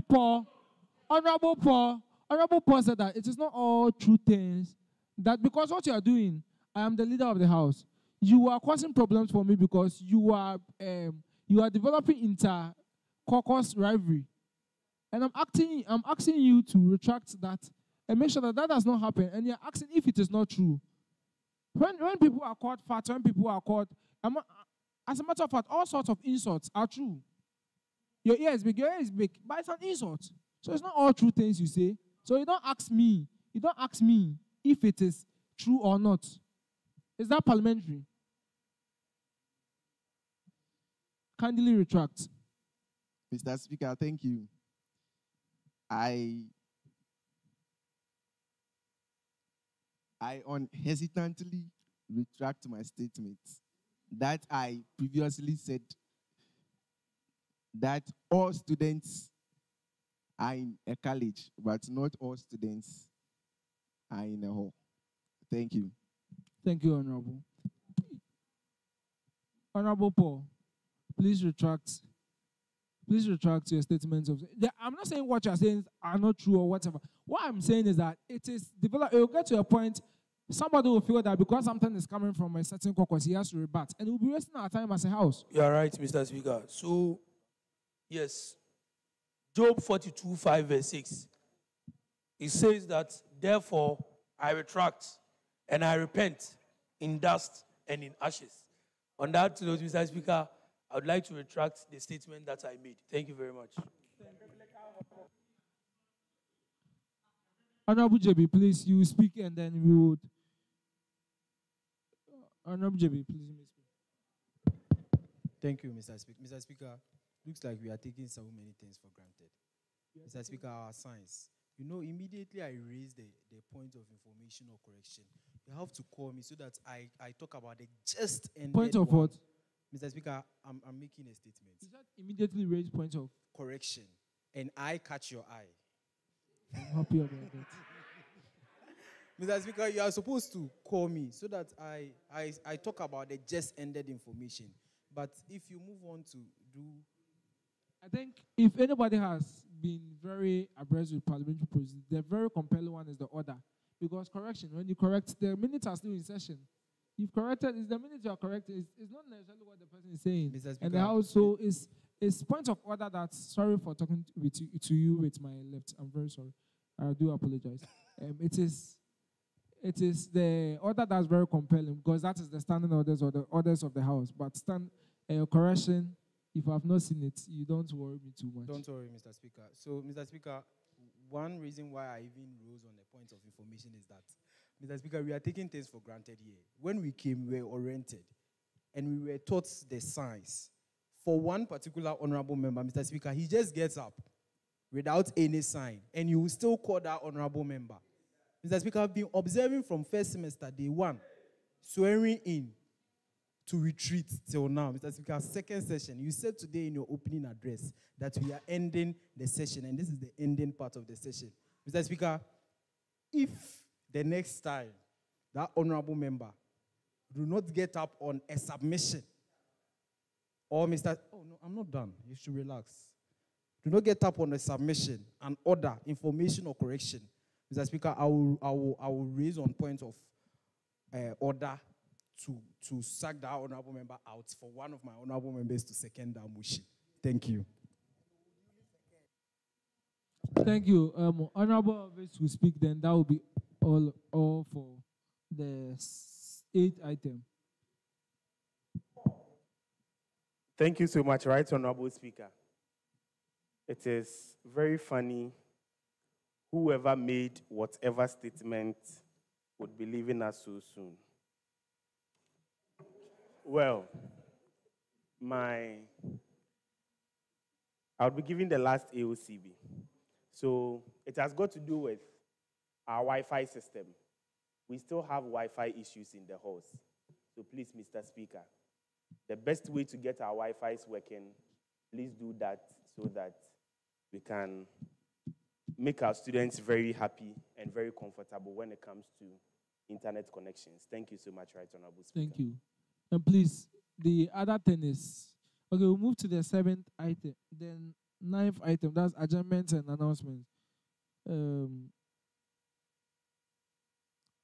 A motion, the floor is open for a motion to be filed for the adjournment of the sitting. Honorable Jake, then Honorable Jake first. Honorable Jake.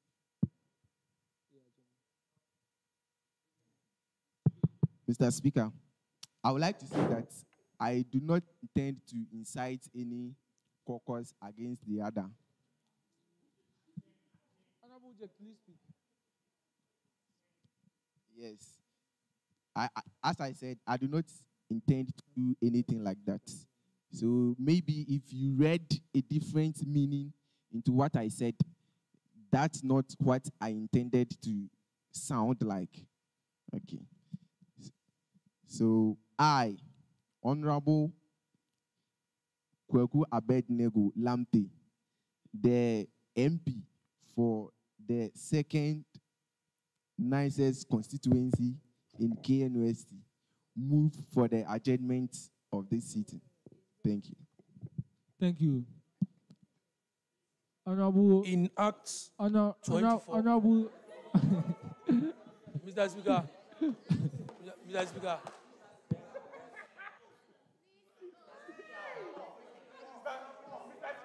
Mr. Speaker. Honorable JB. Honorable in JB. Acts 24, Honorable JB. 22. Honorable JB. Honorable JB. Thank you very much, Mr. Speaker. As our standing order says, when the Speaker calls someone, you should resume your seat. Mr. Speaker, before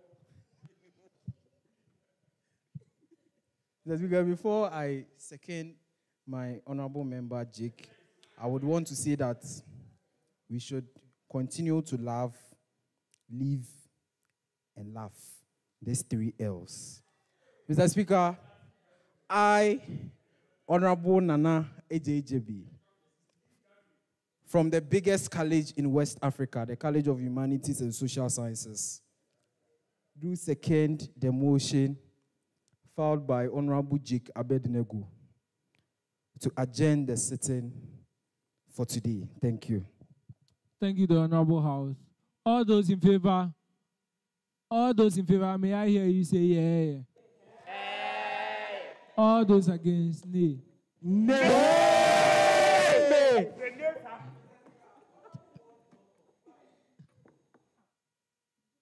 The years have it.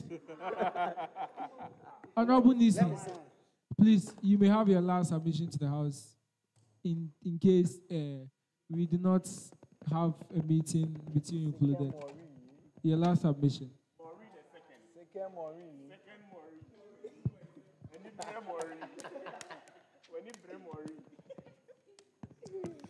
Thank you, Mr. Speaker. I was quite sad when I wasn't given the opportunity to adjourn the meeting, though, but I'm okay now. Thank you.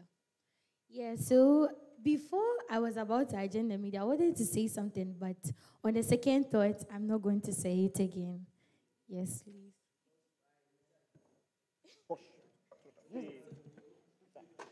Yeah, so that's my last submission. That's it. Thank you. Thank you so much. We wish you all the best in your race to become the next president.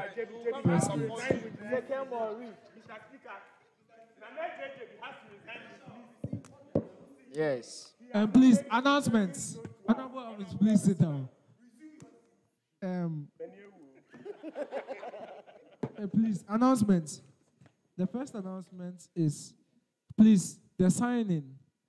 The reason why we called for this meeting, I would not want to say purposefully, but is to get your final signatures for your monies. Those that are not here, maybe your general secretaries can sign for it. I don't know. I have to find out from Mr. Ando if that's even possible. But because the reason is that the way you've signed, I have a record where Honorable Elvis has written his name, his constituency, but he did not sign. I wonder why he didn't sign.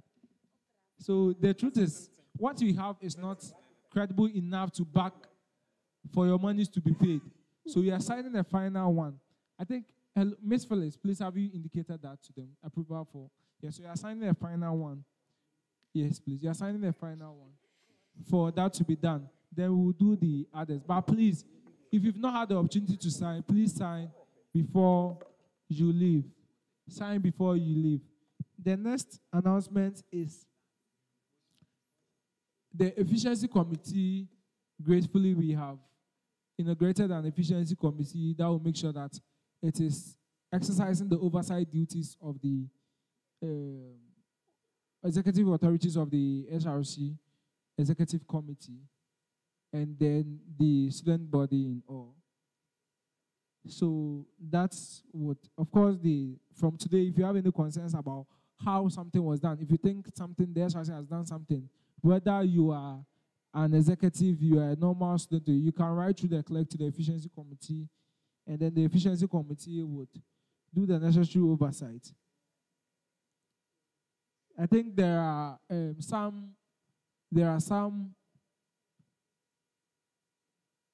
some protocol officers to be sworn in, and then finally, we've been able to find a legal aid for Parliament. So if you have any issues about legalities of the Constitution, I'm not saying the JC is, but you see, the JC has a lot of work.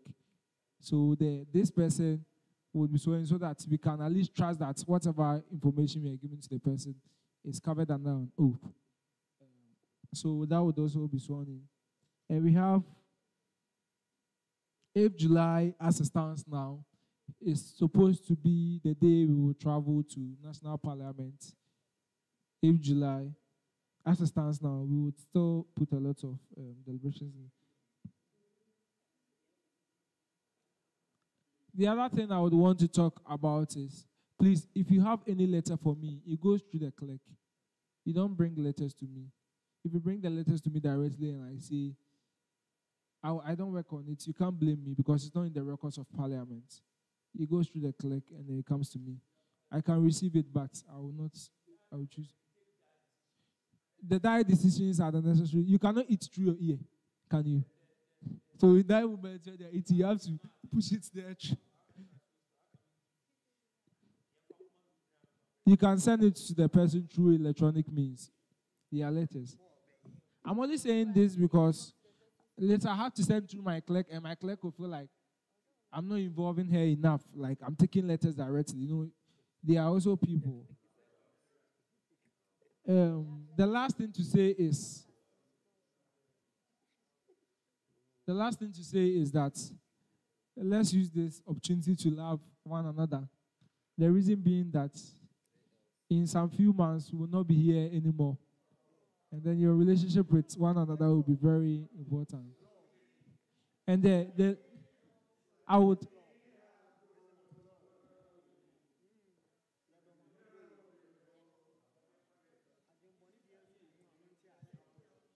please, so we are going. Only heaven knows where we are going.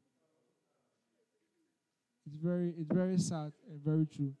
So please make sure that you are relating with one another in matters that any day, if you call the person will mind you. On that note, the house has been adjourned. We are offering the closing prayer. Honorable Mrs., you want to talk? I've not said talk. Please talk.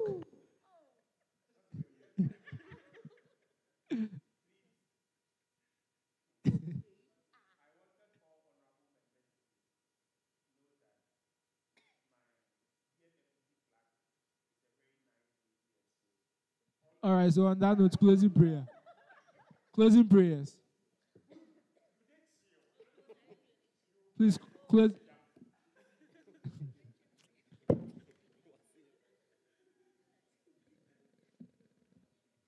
Please, closing prayers.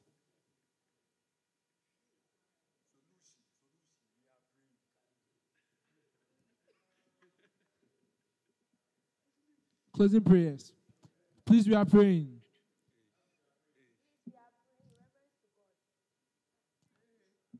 Please, anybody that's not in praying posture will be sent to the privileges committee.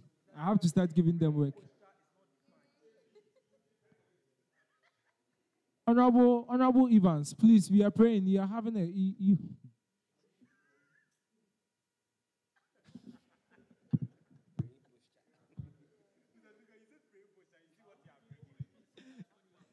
Oh God. Oh God. Grant us a vision of our university, fair as it might be, a university of righteousness where none shall wrong his neighbor, a university of plenty where evil and poverty shall be done away with, a university of brotherhood where all success shall be founded on service and honor shall be given to the deserving, a university of peace where the SRC shall rest on the will of the people and love for the common good. Bless the efforts of those who struggle to make this vision a living reality. Inspire and strengthen our people that they may give time, thought, and sacrifice to speed the coming beauty of Knust, Ghana, and Africa. Amen. The prayers are very beautiful. Please, we may zoom into recession.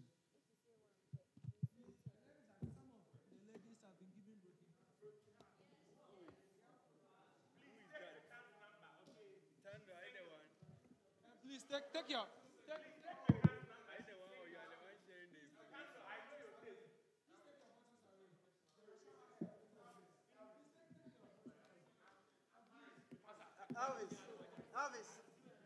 Charlie, I Jimmy Dio, Jake, I Jimmy Dio.